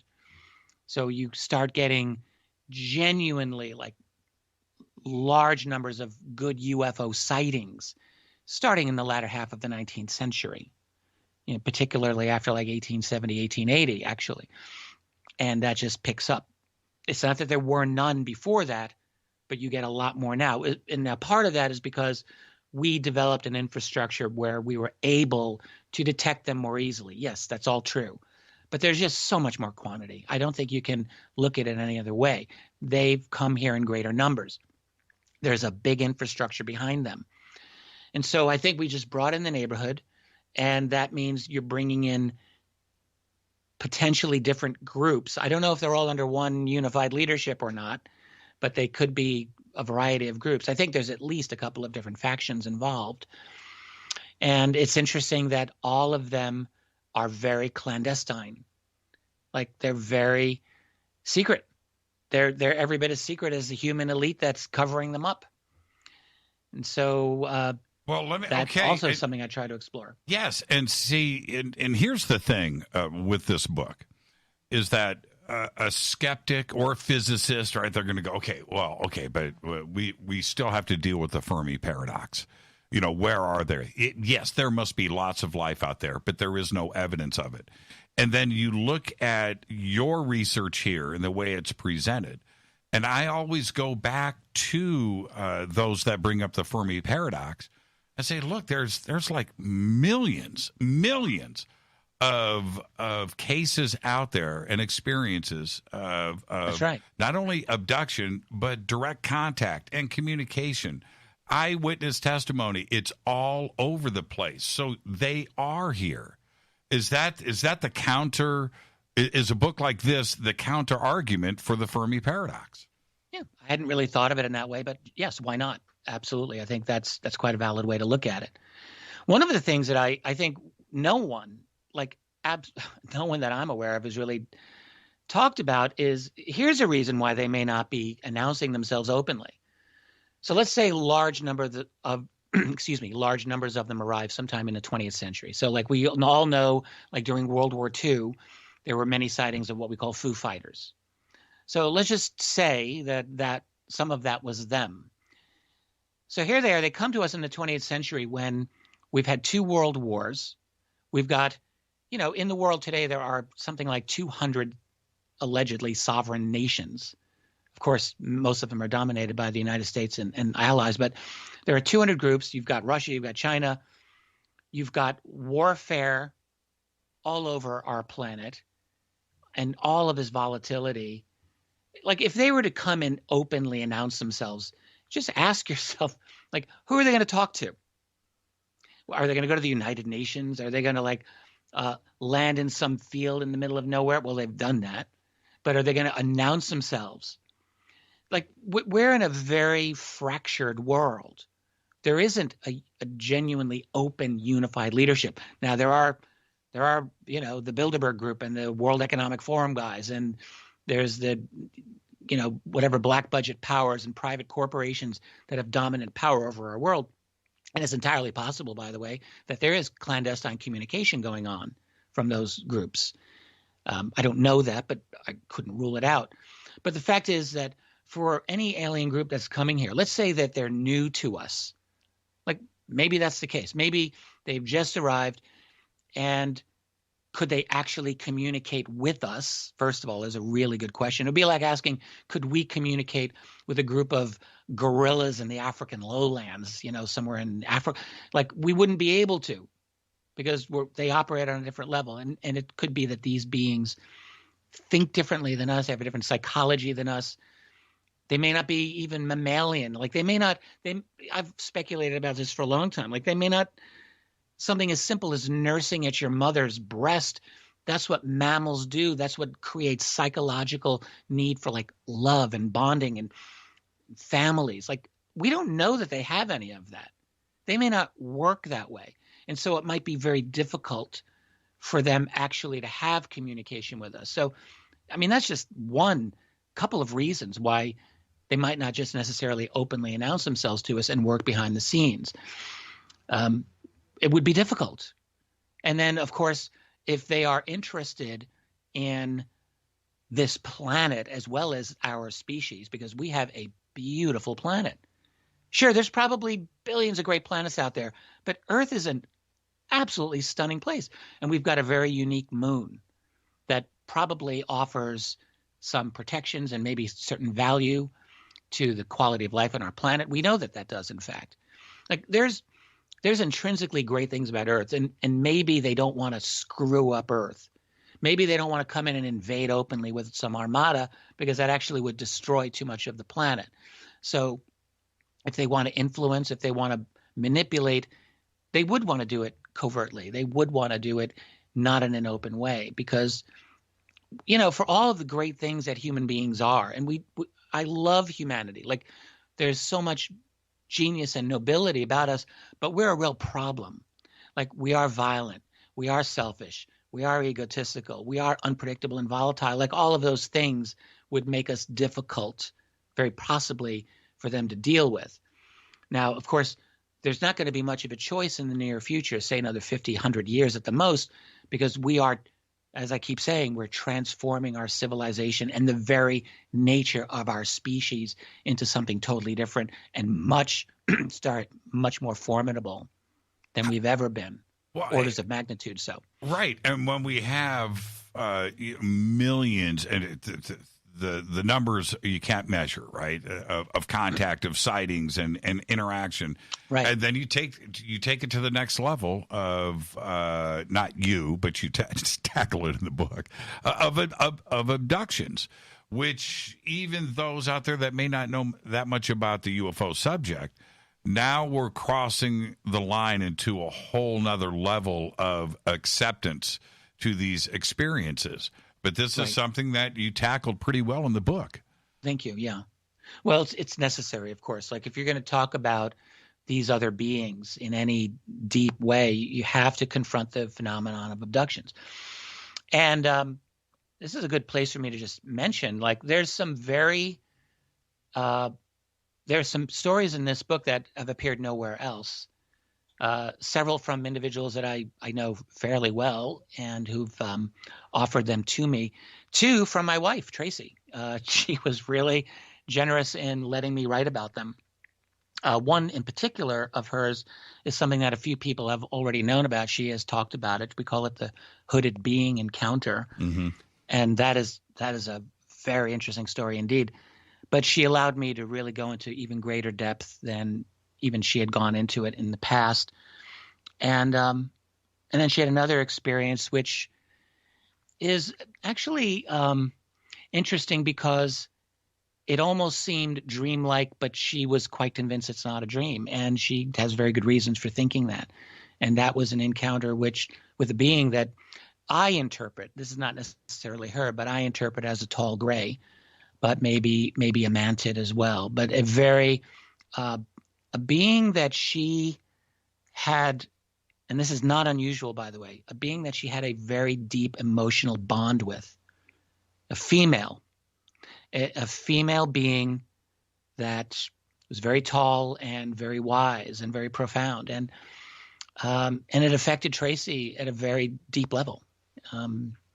So I was very fortunate to be able to include that in. And a number of individuals who came to me with stories, one gentleman who had this just astonishing encounter with a reptilian type of a being that came right to his bedroom. And this man was perfectly awake. This was not a dream experience. And I know him. I have a lot of respect for him, and there's not a reason in the world why I would doubt any word that he says. So there's actually some really interesting stories that have not appeared anywhere else, and I was very lucky to have them. Well, what's your hypothesis, right? What's the agenda behind abductions? Some of them are benevolent. Some of them aren't. Some of them are pretty rough. There's two reasons that I explicitly talk about in the book as to why I think abductions are happening. So one is, yes, the creation of a kind of a hybrid species, human-alien hybrid species, seemingly for purposes of infiltration. So what Dave Jacobs has called the hybrids, human-looking hybrid beings. They look enough like us to pass as human, but they retain the core element of the gray/mantid genetics. That's actually David's theory, is that the grays really work and were created by the mantids. He may be right, he may not be, I don't know. But the fact is that they are human-looking with intense telepathy or mind control capabilities that allow them to do things. So that's one theory. Now, I don't know that is, as David hypothesizes. His theory is that it's for planetary takeover. Those are his two words that he always uses, that they are essentially inserting themselves into the human power structure to implement what is called the Great Change. Maybe. My theory about the Great Change is that we're actually in it now, and they do talk about the Great Change because they know that it is happening, and humanity is we're doing it right now. We're creating this new stage of humanity. But they may want their own people in on the end game for their own purposes. So hybrids is one reason for abductions. And then I think the other reason, when you look at a lot of these reports and instances of abduction, they don't all deal with reproduction. Like a lot of them do, but a lot of them do not. And a lot of them, I think, just deal with ongoing monitoring of our minds and bodies. So I think that there seem to be, let's just say, brain implants. And they don't even have to be brain implants. They could be implants on a part of your nervous system that can monitor the brain. Even Roger Lear, the late Dr. Lear, hypothesized this. You have an implant on a key part of the nervous system that can allow them to monitor your thoughts or your physiology or things like this. So it would be a tracking program. Why do you think you talk about it in the book, but I want to go a little bit deeper than this. Why would a species that has the time to get here, right? They've studied us. They've got all the time in the world to appear in front of us as a mantid, as a reptilian, as some crazy insect-looking giant ant, and scare the crap out of us? Well, a couple of reasons. One is that there are many cases where these beings clearly have the ability to disguise their appearance. Right.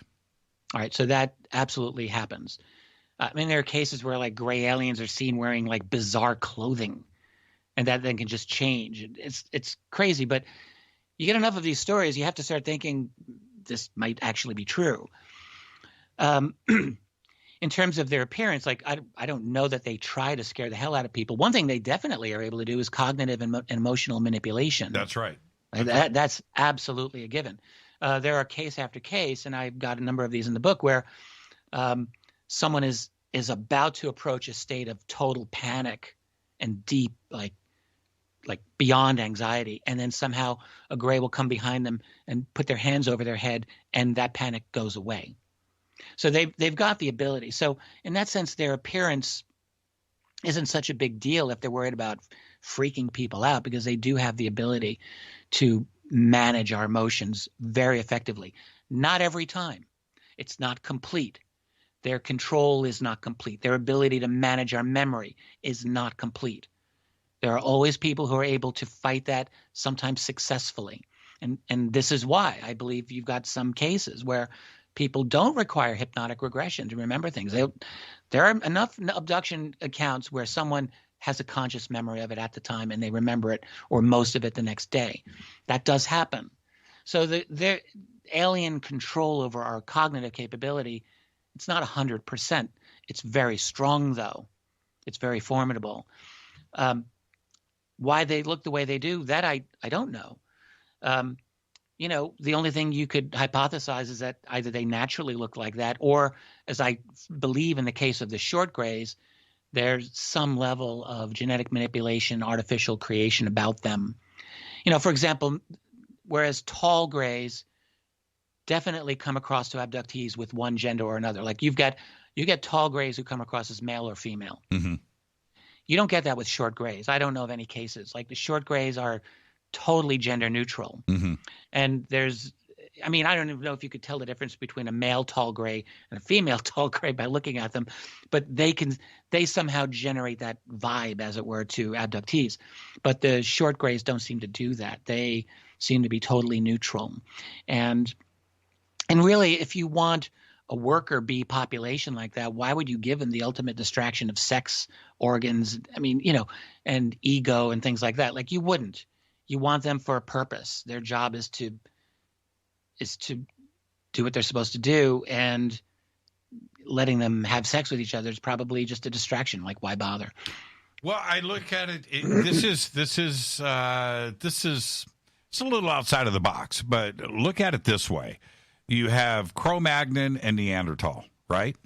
And then you have us, smooth skin. We are Cro-Magnon. No.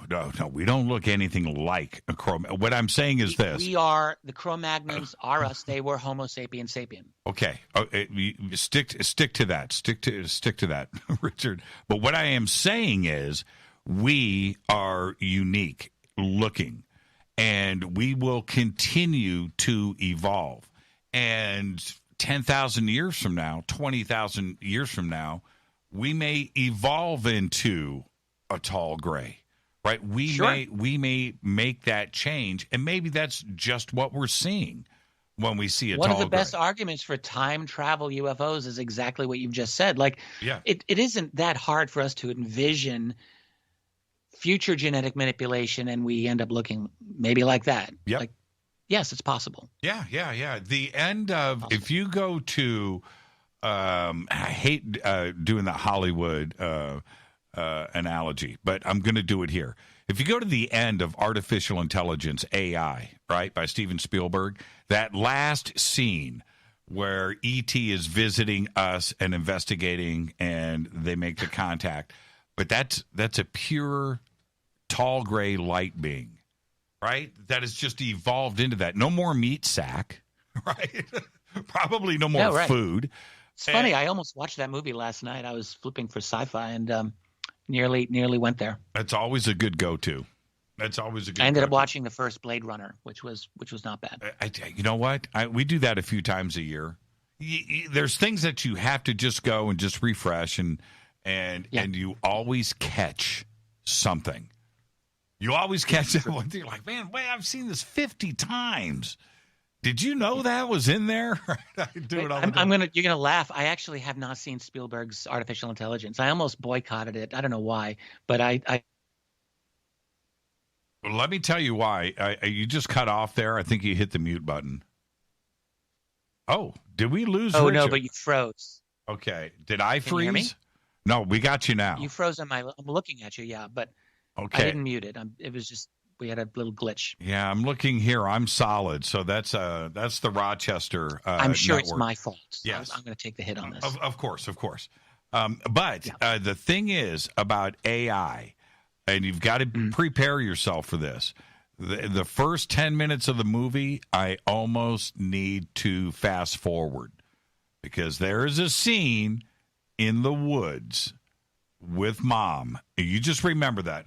Tonight after the show, you and Tracy, that's it. Pull up the blankie, get some popcorn, watch rock AI. on. I'm going to go check it out. Yeah, watch AI, and just remember that first 10 minutes, and you're going to go, church. You were right, man. Next time around, I'm going to fast forward. Let's take our break right here. This is Fade to Black. Our guest tonight, Richard Bleepin' Dolan.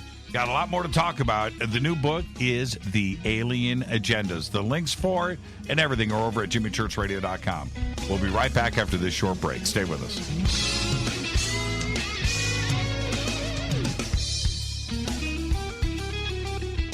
Hi, everybody. This is Rob Halford, the Metal God, on jimmychurchradio.com. This is KGRA Digital Broadcasting Station. Salt Lake City, Utah. Van Buren, Arkansas. Why is it we're not very good with our health regimen until it's too late? We don't put oil in the car until the engine blows up. When the body's out of balance, your health is not so good. Give your body some love. Log on to GetTheT.com. That's GetTheT.com. Try our Life Change Tea, which cleanses you from harmful intruders. A clean colon is one of the ways to bring the body in balance. We also carry organic supplements to help you get where you need to go. So do your body a favor. Log on to GetTheT.com. That's GetTheT.com. You can even visit our sales page to save some dough. Does anybody call money dough anymore? Anyway, if you're looking for short, helpful health tips, go to YouTube and punch in Health Matters Now. That's Health Matters Now. So, log on to GetTheT.com, shop, get balanced, then learn some cool tips at Health Matters Now. You'll be glad you did. That's GetTheT.com.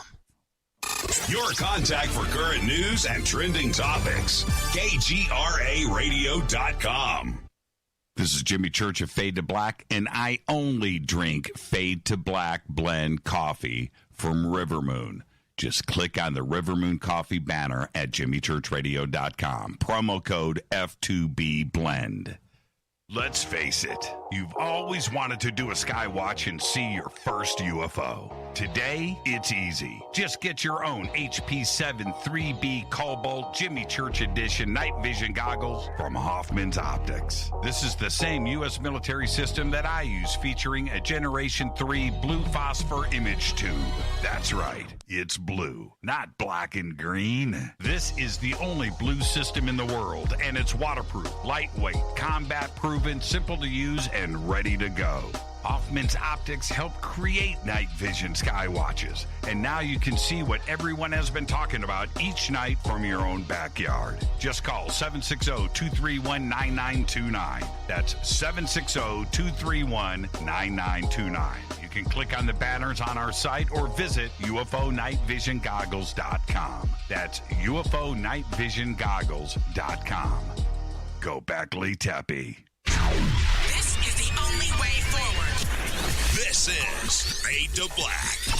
Make contact. KGRAradio.com. When you're in the house for longer periods of time, you can see them flying or running across the floor. Ooh, yuck. They're unhealthy, gross, and disgusting. Bugs. I loathe bugs. We keep a clean home, but occasionally bugs show up. Well, I found something that is tougher than bugs. Orange Guard. On contact, it kills hidden bugs, including ants, roaches, and fleas. Plus, Orange Guard is a residual repellent. All of the ingredients of Orange Guard are on the FDA generally recognized as safe list. Orange Guard may be used around food, humans, and pets. It comes with a 30-day money-back guarantee. Orange Guard. Available at orangeguard.com, Whole Foods, and Ace Hardware.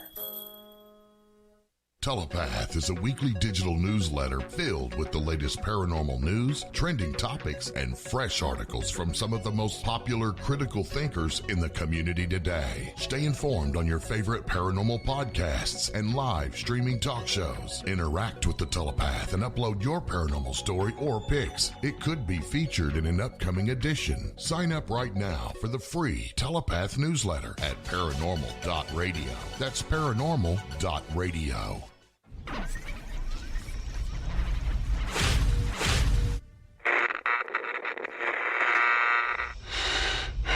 You want to know a secret? I love ponies. I really love ponies. I'm serious. I couldn't stay sane without ponies to brush. Why Fit Black? Because you never got that pony, damn it. This is Fade to Black with Jimmy Church on the Game Changer Radio Network and KGRA, the Global Radio Alliance.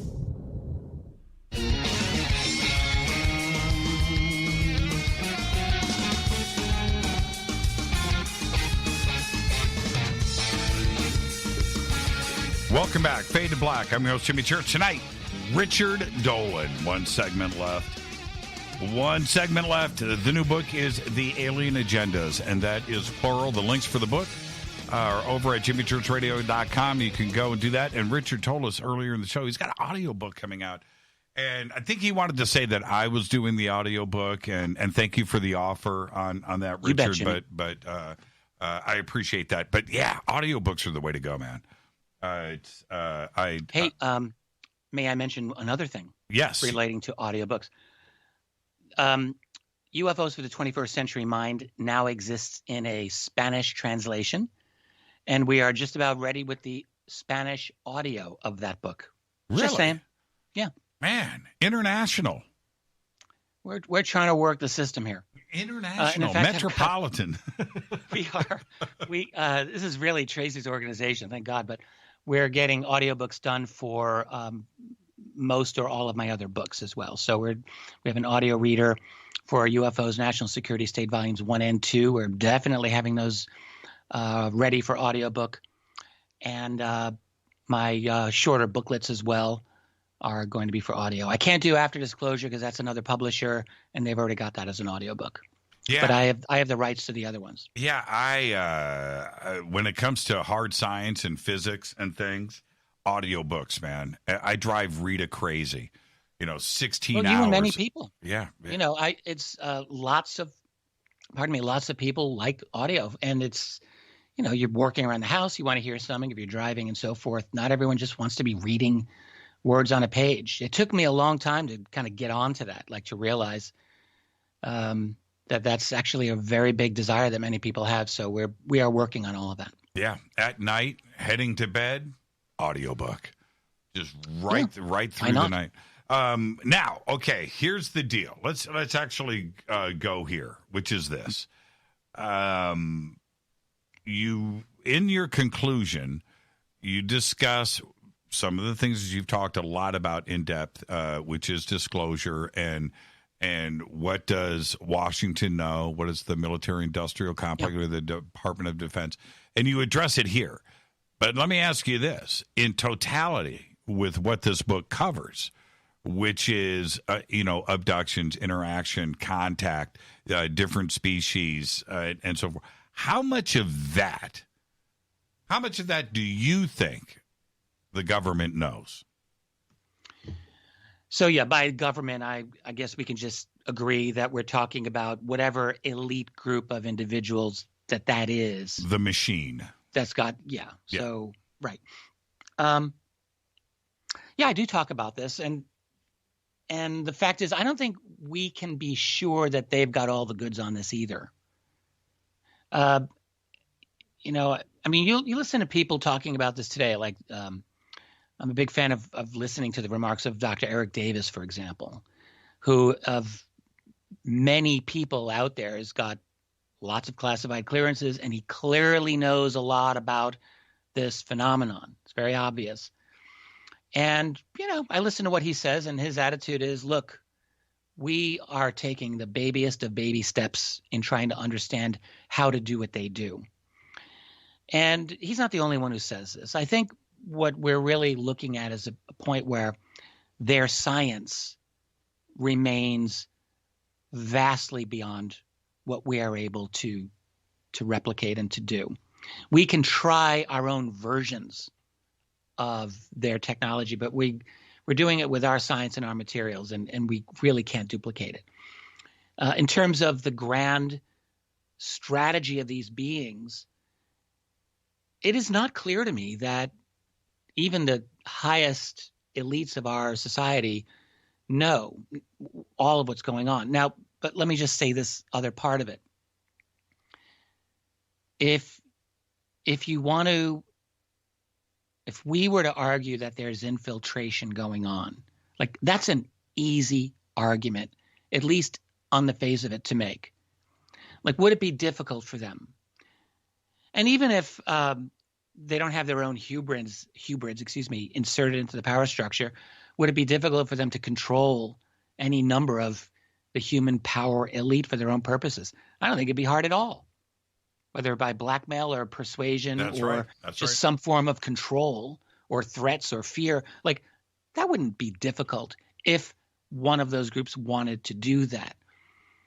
And I guess what I'm thinking is that there probably are some individuals in our power structure who do know, who probably do know a lot. And then the question is, whose side are they on? Are they on the side of humanity, or are they like, native rulers of primitive societies encountering the Europeans and selling their own people out? That's right. Like, yeah, is that? They got to have a leg up on. I think that's a possible. I'm sorry, you go. They have to have a leg up on Iran, right? You got to have a leg up on Russia. We've got to fill the missile gap. This is technology. There's always that angle that is in play. That's what happened when the conquistadors met with the Aztecs. The Aztecs crumbled partly because they were hated by their rival groups in the area of Mexico, and you always get these rivalries and one group willing to sell out another group and so on. And I think, why would that be so difficult to imagine that we do it again here. The fact is that I can't say that I know because I'm not in the club, so I don't get invited to the Bilderberg meetings. I don't know what they have to say about this. I can speculate that there's probably some people who have a lot of knowledge, and who they're working for is a really good question to ask. I mean, even if you take aliens out of the whole equation and you look at the elite dominant players of our civilization, I don't think it'd be easy to say that they're working for the mass of humanity. They clearly are not. Like, let's just put this out there. The people who are running global policy right now don't give a rat's ass about the fate of the mass of humanity. They don't care about that. They don't care. They are about control and creating a new system and benefiting from it. And so I don't think it's all that much of a stretch to see that you bring these other extraterrestrials or these other beings in, and they may have their own agenda. The one thing that I do wonder about in terms of various alien agendas, because I guess you've pointed out there's plural in that, it's not agenda. Like, I do wonder if there is a group that is trying to look out for us. What about those beings that may have been monitoring us for all these thousands of years? Do they look at us as, we're their racket, we're their protection? As Charles Fort wrote 100 years ago, I think we're property. Is that the case? And do they feel proprietary over us? And are they having a struggle with these other groups that may be here now? I mean, this is all speculation, but I don't see that as outrageous, at least to think about, that there may be something behind the scenes. Now, why it's not out in the open for all of us to see, that's a good question. Well, after writing, I'm so sorry, you go. Hitchhiker's Guide to the Galaxy, right? Sure. The end of the movie, Earth, right? It's like, well, we got to build a highway, yes. right? we you're in the way. All right, no big deal. We're going to build. Oh, right. They come in for like a bulldozing project, and Earth has got to be. And they, Earth is going away in 8 minutes. And so, but we're going to build a duplicate Earth over here. Don't you worry about it. But this version is just in the way. We do it all the time. Douglas Adams is great. Totally. But we have to kind of look at it that way, and I'm okay with it because. And I'll tell you why. There is no way that any of us actually know what's going on, right? And when we look at the Michio Kaku said it so many times, right, that we're just ants on the ground. We're not teaching ants how to drive cars, right? We're not teaching ants how to build an internet. We're not concerned about the survival of ant colonies. Right now, even though that sounds very simplistic on the surface, wait a minute here. There's nothing wrong with that because we do the same thing when we go into jungles and we abduct, right, some new species and pry it away. We're much worse. Yes, we're much worse. I mean, we're actually sadistic. There are no other species on this planet that murder their own. I mean, maybe chimpanzees will do that sometimes, but we're really into it, and we're sadistic about it. And we torture, and we steal, and we enslave, and like and we destroy. Like, we just destroy. Like, there's no other species on this planet that does anything like that we do. And so I don't know about these other beings that are here from elsewhere. Maybe they're just as sadistic. But I haven't seen the evidence that they're as sadistic as we are. No, and Richard, they're unpleasant, but they're not sadistic. You got the best point ever. Cattle mutilations, right, and horses and things, and now there's possibility that they're sadistic in that regard. Perhaps. Well, my point is, we're upset about that. How can aliens do that? Cut out his rectum. What, laser cut the teeth out? Why would they do what are you talking about? We do that all day long to ourselves, right? Well, absolutely. And much, much worse. Yes. And much worse. Now, before we do run out of time, I'm looking at the clock. Just when things might have seemed like they were getting a little stagnant in the UFO community, we got Obama, right? Goes back on Stephen Colbert and whips all of this stuff out and throws everything back out into the public once again. Oh, right. Yeah, he just made a recent statement about this. It was quite interesting, wasn't it? Yeah, did you see it? Have you talked about this before? I just did tonight. Did you see the clips? This happened on Monday. Yeah, well, I missed the very beginning of your show tonight, so I probably didn't hear you talk about that. But yeah, I mean, Obama was on Colbert, and Colbert's like, so did you get any of the UFO information? And Obama, what did he say exactly? I did, but I can't talk about it. Yeah, I can't tell you. Sorry. I can't tell you. And Colbert's like, well, I'm taking that as an affirmative. and Obama's like, well, if that's what you want to think, or something like that. Yeah. He's like, feel free. Feel free to think that way. And Stephen Colbert, very brilliant, actually. Oh, I do. Right, I am gonna think like that. But is this something where I know so many are gonna look into that and go, aha, I knew it. Right, he knows something. They're doing this for a reason. But why would Obama even jokingly go and lay out a script? Because this isn't off script, right? This is planned.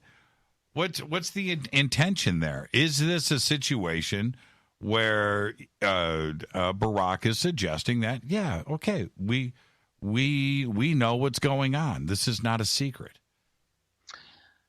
Yeah, probably. I mean, we've moved a long way culturally, even in the last few years, where it's actually not a stigma to be talking about UFOs openly in society anymore.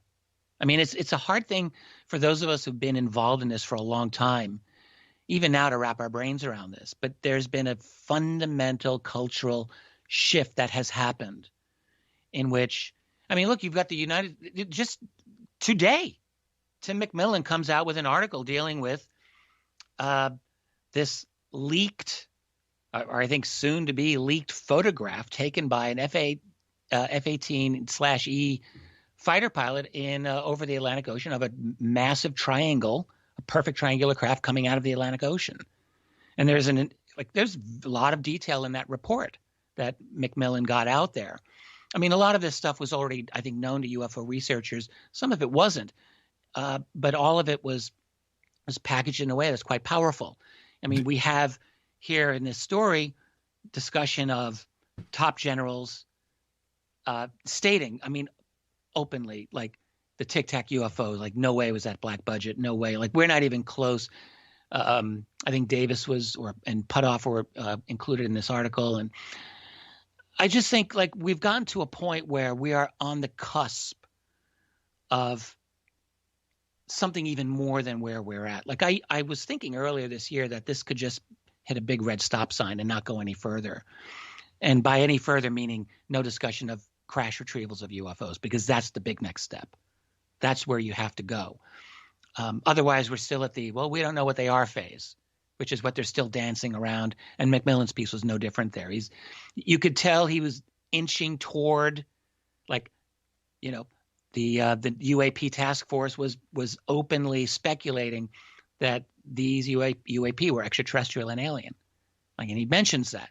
Like, that's very interesting. But they haven't taken that final step. That final step is we've got a flying saucer. We're trying to study that thing. And then when you get to that point, it becomes impossible to deny that you've been lying to the public for 70 whatever years. Did you reach out not only to Tim, but I know Bob McGuire has publicly stated, I believe, he says he's seen the photograph. Yes. Right? Bob is a friend of mine. He's a friend of mine. He's a friend of ours, I should say. Yeah, he's a great guy. I haven't talked to Tim about this, but I've talked to Bob. You talked to Bob. I was going to call Bob today, but okay. So what has Bob actually seen this photograph? Well, he said he did. Well, you called him. I mean, Did you guys talk about it? We messaged. Okay? So we had a back and forth. Was it? I didn't care to press at that time for details. You know he's listening. You know he's listening right now. You know Bob's listening. Yeah, right? I'm sure. Yeah. Hey, Bob, Hey, Shout Bob. Bob, call into the show. Yeah, Bob has had, he's had a very remarkable career, and he's a very brilliant man. Yes. And he's got deep knowledge of the science behind a lot of this phenomenon, and I very much respect what he has to say about this. So yeah, and I will just say I have it on another inside source, if I'll say that this photograph is likely to be leaked pretty soon. I mean, what we have now is a pretty neat artistic rendition of it. Looks cool. Mm-hmm. It's in McMillan's article. But I think I had a conversation, I will just say this now, with James Fox a couple of weeks ago before this came out. James knew about it.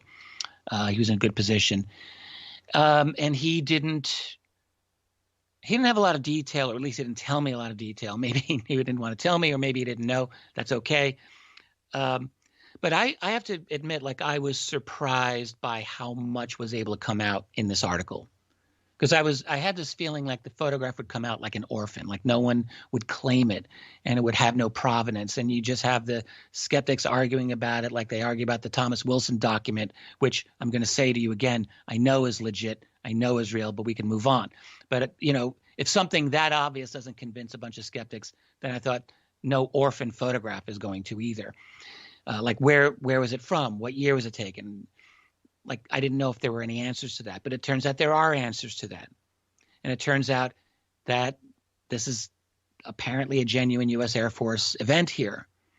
And this is a triangle leaving the ocean, going into the atmosphere. Now, look, we've had these reports of this type for generations. UFO researchers have known that this is the real deal. But to get it at this level of an admission, that's very important. So, I'm waiting to see where this goes. And we are this close to getting to a point where we have an acknowledgement of crash retrievals. We're not there yet. The New York Times played around it in Leslie and Ralph's article last July, where they talked a little bit about it. But they gave enough deniability that the military could, walk away from it. But we're really inching toward it. And I think once we get to a point of openly acknowledging UAP, UFO crash retrievals, it's going to be very difficult to stop a real avalanche effect. This is what Bryce Zabel and I wrote about 10 years ago. That's right. When we wrote After Disclosure. The idea that we had that at that time was a major event or a major leak would happen that would cause an avalanche effect, like one leak coming out after another, and the next thing you know, like the whole apple cart's turned over. And what has happened so far is that has not happened.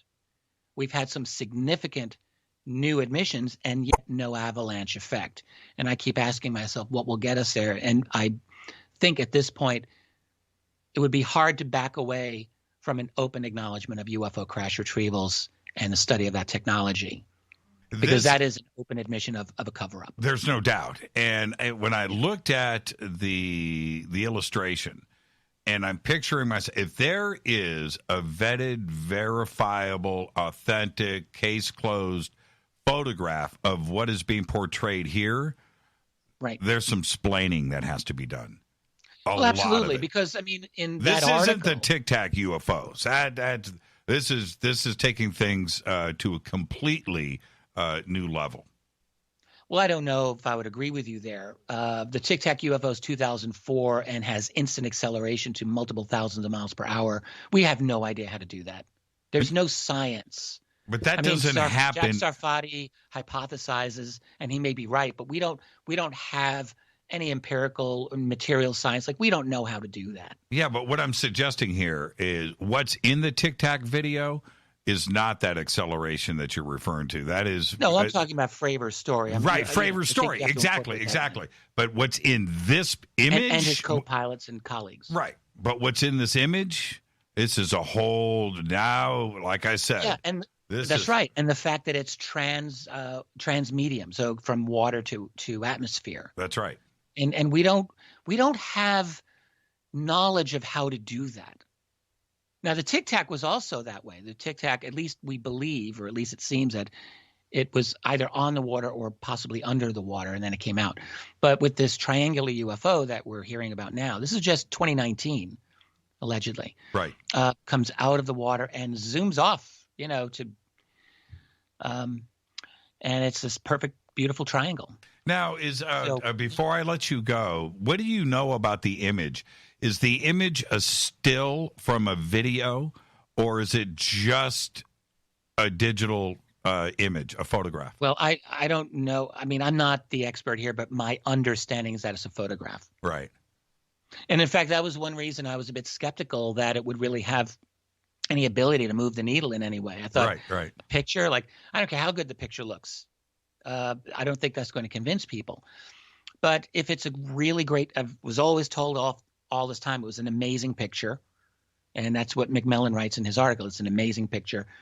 And if it has if it's provenance of some sort and a date and a place, that does give it some power. That can give it an ability to get people maybe to take it seriously. Possibly. Yeah, if it's a military image, right? You see, the pilot comes forward. Yes, this is it. I took the this is different than from having that kind of provenance.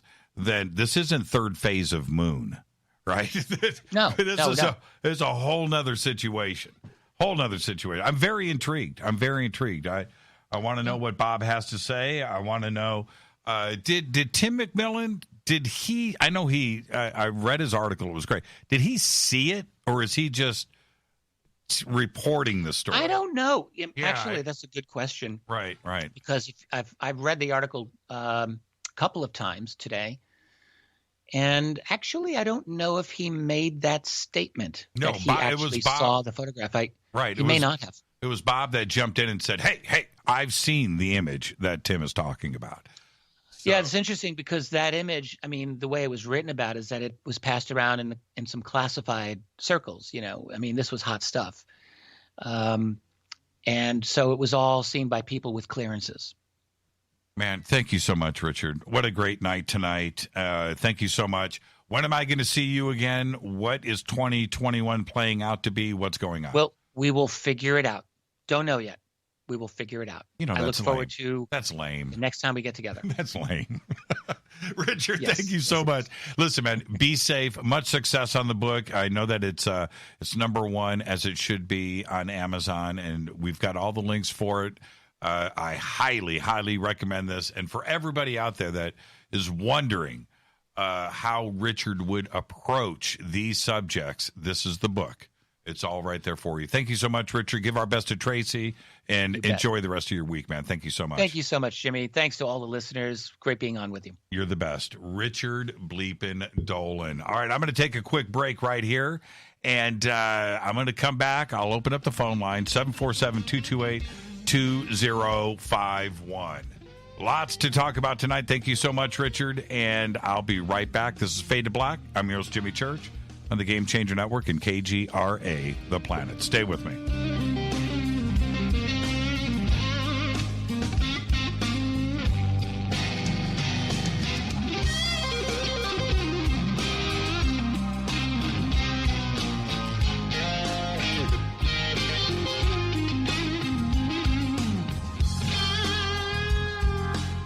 Hey, what up, y'all? It's your girl Vivica Fox here, and you are listening to my boy, Jimmy Church, on JimmyChurchRadio.com. Despite popular opinion, reading a book will not make you smarter. But listening to Jimmy Church will. This is Jimmy Church of Fade to Black, and I take Life Change Tea supplements every single day. It's what I do. Click on their banner at JimmyChurchRadio.com.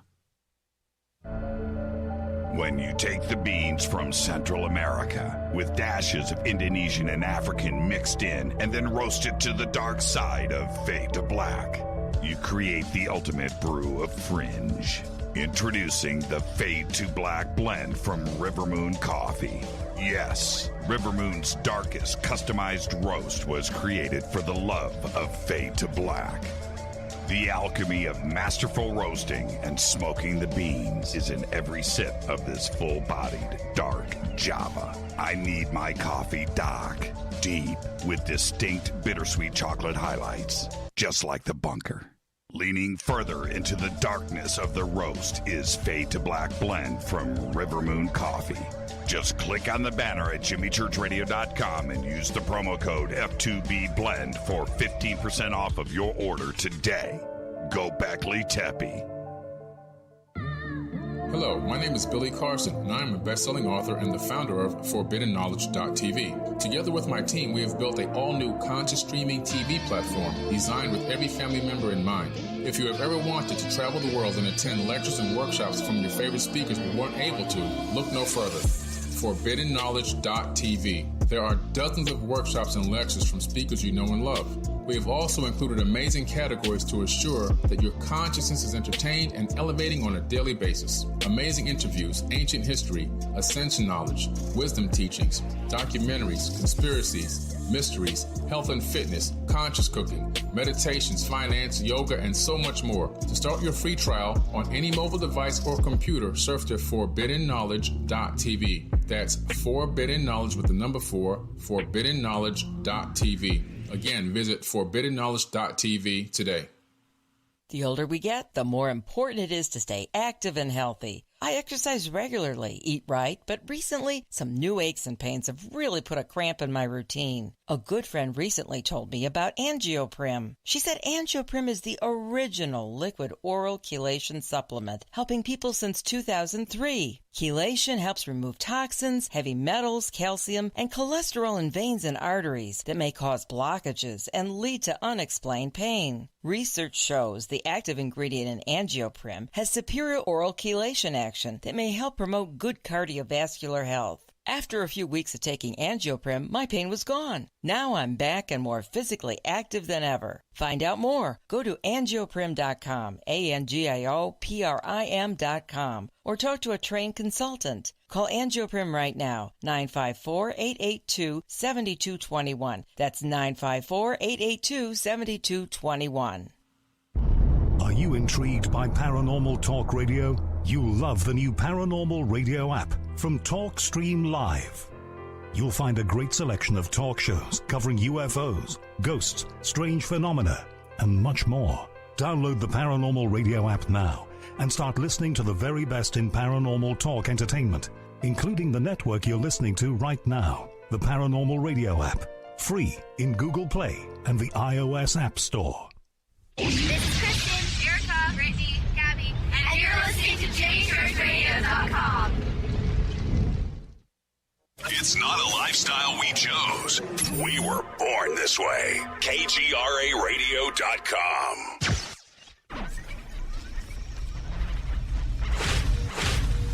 This is KJCR at JimmyChurchRadio.com.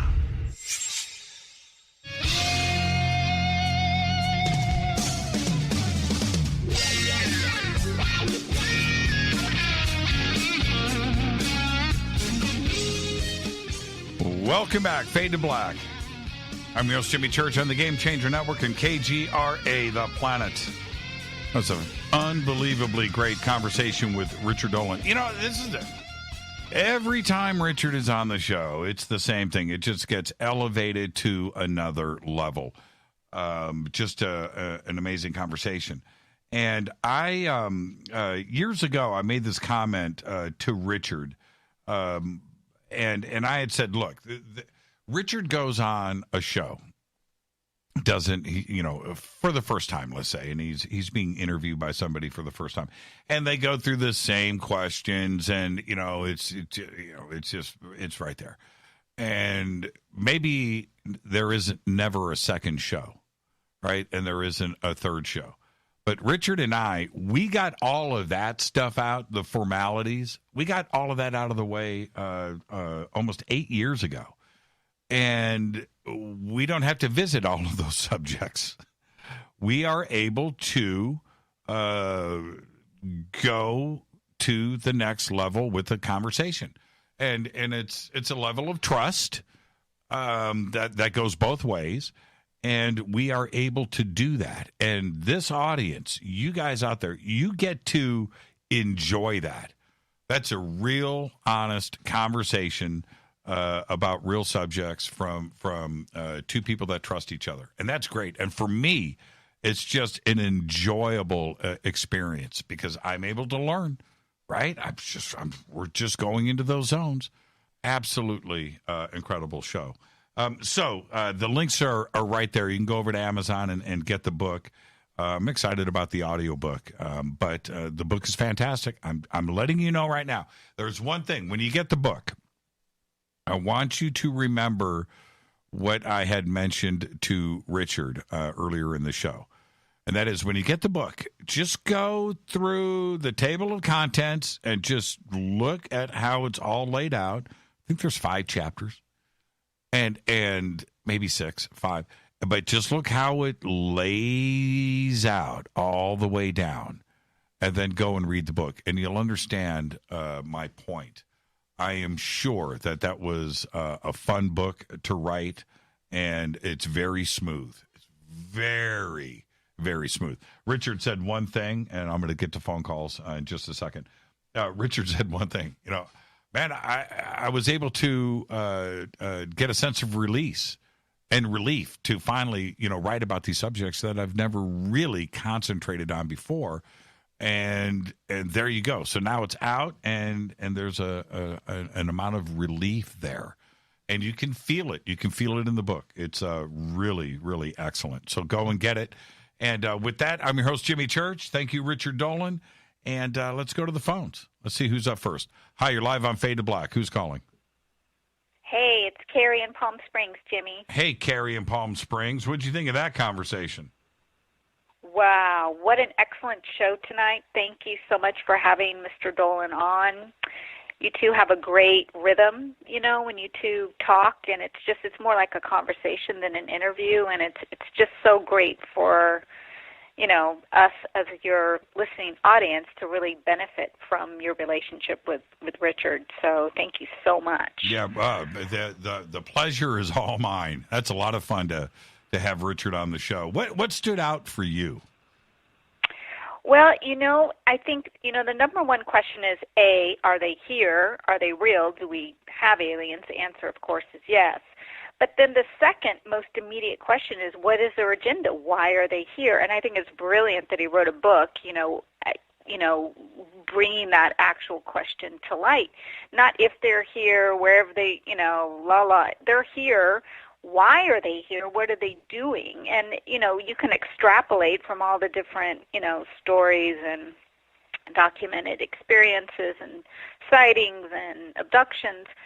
But, and there may be different races, there may be, different aliens, who knows? But I think that's such a, that is really the deeper question now. It's becoming more of the forefront, not are they here, are they real? Okay, let's establish that. That's known. That's almost fact at this point. It's what are they doing? Are we ever going to have communication that's, broadly known? Are they just observing us? Are they intervening? And we don't know. Or all of the above. Or all of the above. That's right. And so, from my experience that I experienced in Los Angeles in 1979, as a 9-year-old kid seeing an incredible sighting, it was my intuition at that age, they're here to explore, to find out more about us. They're interested. They're doing it under guise, They don't want to disrupt, at least at that point in 1979, but they are very interested, and they have a deep interest somehow in our military. And, the sighting I saw was on the 4th of July. Was that an accident? Was that a coincidence? I don't know. Were they making a statement by that sighting that was pretty big? I don't know. But I think that there's some sort of link where these, Navy fighters are seeing, multiple sightings, this alleged new picture that's going to be coming out. There's, once again, over and over, there's this military link. And what's the agenda there? When they fly over our nukes and they shut everything down, So I don't know. I think that this is the new probing question. What is the agenda? And how can we bridge contact with them and communication? And then from the agenda must go greater contact, connection, communication. And I think we'll find out the agenda once we start open communication, whenever that is. Yeah, you're really going to enjoy this book. And I didn't want to get into the subject of what the agendas are. That's for the reader to go and check the book out. I can't wait to crack this one out. But he pointed that out. I said, Jimmy, it's plural. You're right. This isn't just from one mindset, and it's very complete. Right. And, coming from Richard, to have him ponder these very important questions and able to present it like he does in this book, it's great. I mean, he's just a great writer, and he's a great mind, but this is easily digestible. I read it quickly, and I enjoyed it, and there you go. So go and get it, and let me know. Let me know. Okay, I will. Thank you so much, for a great Carrie. show tonight. Have a good one. You too. Take care. Thank you so much. Thank you. Thank you. And Carrie brings up a really, really, really, really, really good point. And that is this, as far as what an agenda may be, and looking at where we are with our military, let me tell you something. I don't know if E.T. wants us humans, us Earthlings, unleashed into our solar system and interstellar space with photon cannons, nuclear weapons. At this stage of the game, that's not a good idea. So absolutely, they are interested in where we are on the progress of being able to have futuristic, crazy offensive weapons. Let's go back to the phones. Hi, you're live on Fade to Black. Who's calling? Hey, Jimmy. This is Nathan in Ohio. Hi, Nathan. What's going on, man? Yeah, I really just wanted to say, echo what she was saying. It was a great interview with Richard. It was a good. I really do think I'm going to try to read this one, and but I also. Richard's like my favorite researcher type anyway. He's always been very, and I know this is a different subject than his normal subject, sort of. Well, he's a historian. He's a historian, and he likes documents. He's pragmatic. It's black and white. Give me the evidence. Let's talk about the facts. And that's his approach. It's just cool that he's writing this book because, that is the subject. My experiences are what led me to the subject in the first place versus, just asking questions randomly, trying to find things out, So and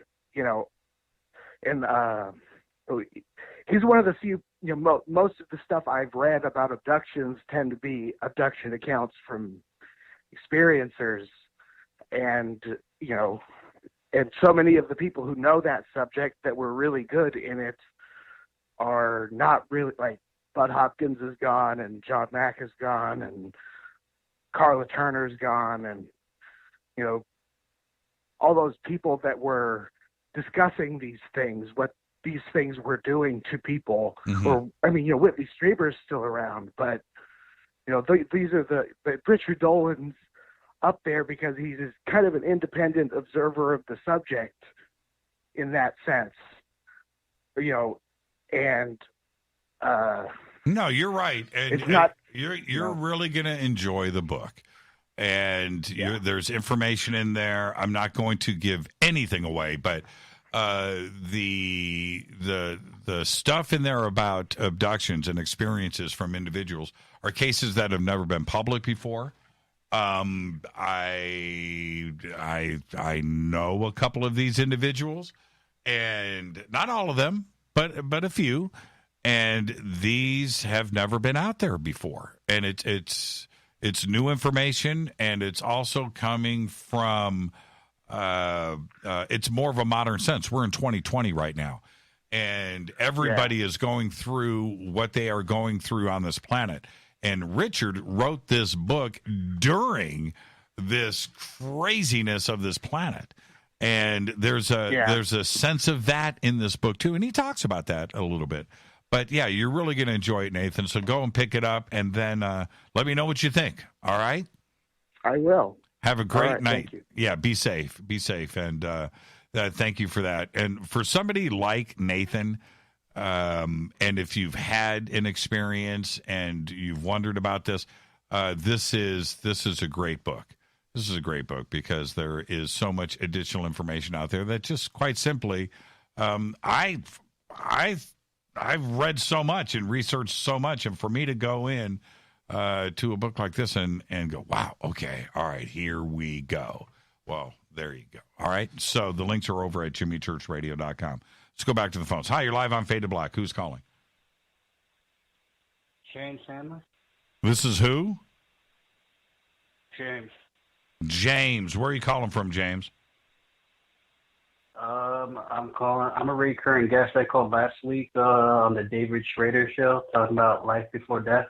Okay. What did you think of the conversation tonight with Mr. Dolan?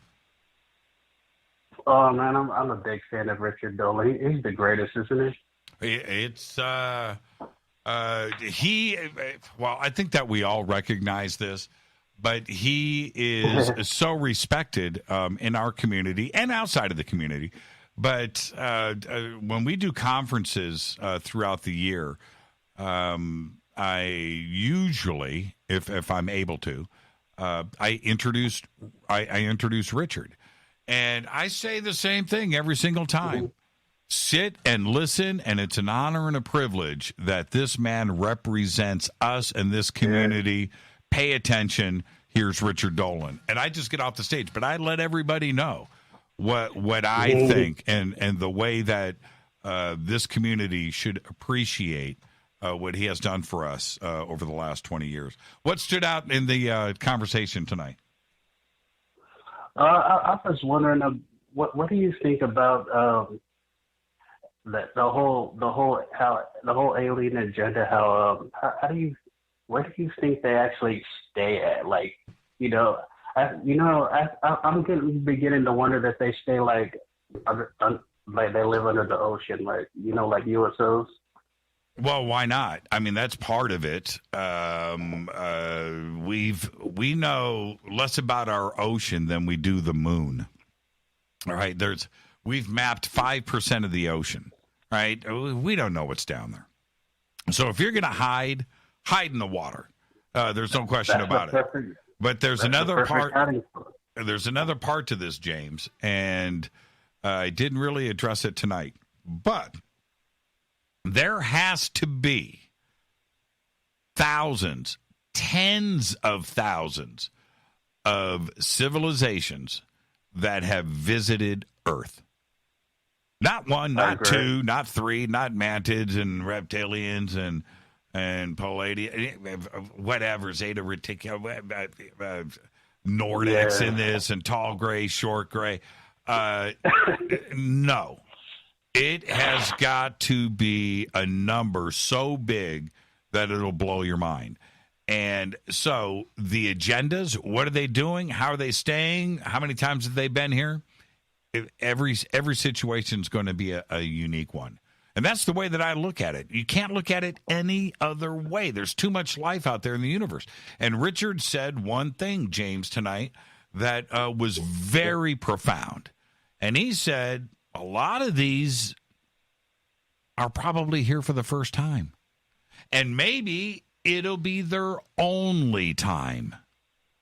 And the reason why you have to look at it that way, they've got to move on and continue to explore the trillions of other planets in our Milky Way. Not in the universe, just like right here. We're just one. And it takes time. So are you going to come back for repeat visits? Yeah, sure. A lot do. Most probably don't. They do a drive-by. They take a soil sample. They grab a couple of horses, grab a couple of humans, throw them in the ship, and split. and that's the way that I look at it. James, enjoy the rest of your night, and we'll see you tomorrow right here with Linda Moulton Howe. Oh, I love Linda. All right, thank you. Yeah, absolutely. We'll see you tomorrow night. I'm not playing around with that. I am being very serious. The number has got to be tens of thousands over millions of years, maybe even longer. And there is no other way to look at it than that. That's it. That's why no two ships are the same, right? Similar. Okay, so that's a repeat visit. It's a repeat drive-by. But no, it just has to be that way. It does. I'm really never going to change. Let's go back to the phones. Hi, you're live on Fade to Black. Who's calling? Hi, Jimmy. It's Lafayette from Corte Militia, California. Hey, Lafayette. How much coffee have you had tonight? It's choline and lion's mane mushrooms. Yeah, right. Keep my thoughts straight. You know, does that Orange Guard work on the mantids? Because I may need some after this call. You're pretty funny, right, man. That's pretty good. Probably, it probably would for certain ones. So I got two things for you. One on the timeline of the mantid visits, and the other one on the age of civilizations. Now, they probably came in 52,000 years ago, and again 13,000 years ago. Since they're doing breeding, they're probably following Darwinism, survival of the fittest, and there were pole shifts right after they came. So we're headed for a pole shift. They're probably hoping some of their upgrades will survive it. And the second thing on the age of civilizations, as I said before, they're skipping through time. The mantid we see may be the same ones that were here 50,000 years ago, and it's only a couple weeks to them because they're only here for a brief period of time, and then they're gone, just like ghosts. And let me explain a model for how this might work. Sure. Now space is curved, or it might actually be pleated. Imagine your curtains on a window, where up and down is space, and from side to side is time. So you pull your curtains back, and they're all bunched up and pleated, and you run a needle through it. A needle is like a ghost or a UFO. It only appears occasionally in that pleating. So, and I say a needle, and you screw it through. On one pleat, it'll be turning one way, and another pleat will be turning the other way, just like a particle or some antiparticle. They're living outside of our time, and they're screwing around in it. Well, of course, there is no way the idea, the theory 100 years ago, before general and special relativity, okay, the general thought was time is the same for everything, everybody, everywhere. It's it. It's linear. It's no different no matter where you go or what you do, right? Well, Einstein comes along and certainly messes that up. And now when you bring in gravity and space-time and the slowing down or the speeding up of time as you go through space, and that space is a fabric and things are changing. Well, like your pleats, by the way. Okay, so if that's the case, and I do believe that it is, I think there's enough evidence there to suggest that. Just with GPS systems and gravity with our sun and Earth and the moon, how gravity affects time. That's it, right? Exactly. Right? The exactly. time is different. It's got to be interrelated. Time is different in your basement than it is on the first floor of your house, let alone heading out into space. But putting that aside, different civilizations out there are running in their own time. Their own time. Their year, I'm just going to say a year so everybody can understand what I'm saying. Their year could be our minute. And to be able to see, right, at that frequency that they are on, we may not have that ability. And that not only goes with the physical side, but what about sound? What about speech? What about a radio broadcast or a radio signal that is absolutely broadcast on a different time scale? That is not exactly the same as ours, and it just blows past it. We don't see it. We're not even aware of it because it's not in our frequency. It's not in our parallel world. Exactly. It's not even here for us. So I absolutely agree with that, and it has to be that way. It has to. Well, like in the Travis Walton case, he was only gone for a few hours, but it was like 5 days here. Yeah, well, that was so funny. You know, how long have I been gone? I'm sorry, I'm 60 minutes. Am I late for dinner? Right? Dude, you were gone for 5 days. What? That's why I'm thirsty. Right? Same thing with Rip Van Winkle with the Elvin story and the fairies and stuff. They're on a different timeline. They're only skipping in and out of here. And that's why there's also a YouTube video on why we're probably surrounded by older alien civilizations. The odds are like 3 to 1 that they're going, and he uses all this math, and it's really good. He did a paper. I can't remember his name. So probably most of the aliens around us are ahead of us.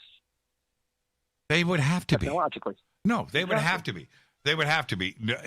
It doesn't matter how you slice it up. If you go to the closest stars to us, whether it's 4.5 light years away or 20 light years or 100 light years away, that's 100 light years. What you are looking at is the old version, right? The light that is getting to us, that's the past. That's not the current version of what is there. Right? That's the past. And them looking at us, it's the same thing. So if they are 10,000 light years away and they're looking at Earth in a telescope, they're looking at Earth 10,000 years ago. They don't see you and I talking on the radio. Right. No, they don't see that. They're looking at the Ice Age. Right? Do you follow what I'm saying? And it's the same thing for us. Yeah, it's a crazy thing to wrap your head around when you look at, because we think that we're looking at everything in the same time space. Right? That the modern version of us, so they must be, if they're looking at us, they're looking at Earth with lights and cars and the internet and iPhones. They're not. They're looking at, if it's 20,000 light years away, they're looking at an Earth that is Stone Age man. Right? That's what they're looking at. It messes with my head. Lafayette, thank you so much, man. We'll see you tomorrow night with Linda Moulton Howe. Behave. Thank you so much. Have a good one, Jimmy. You too. That's a great phone call right there.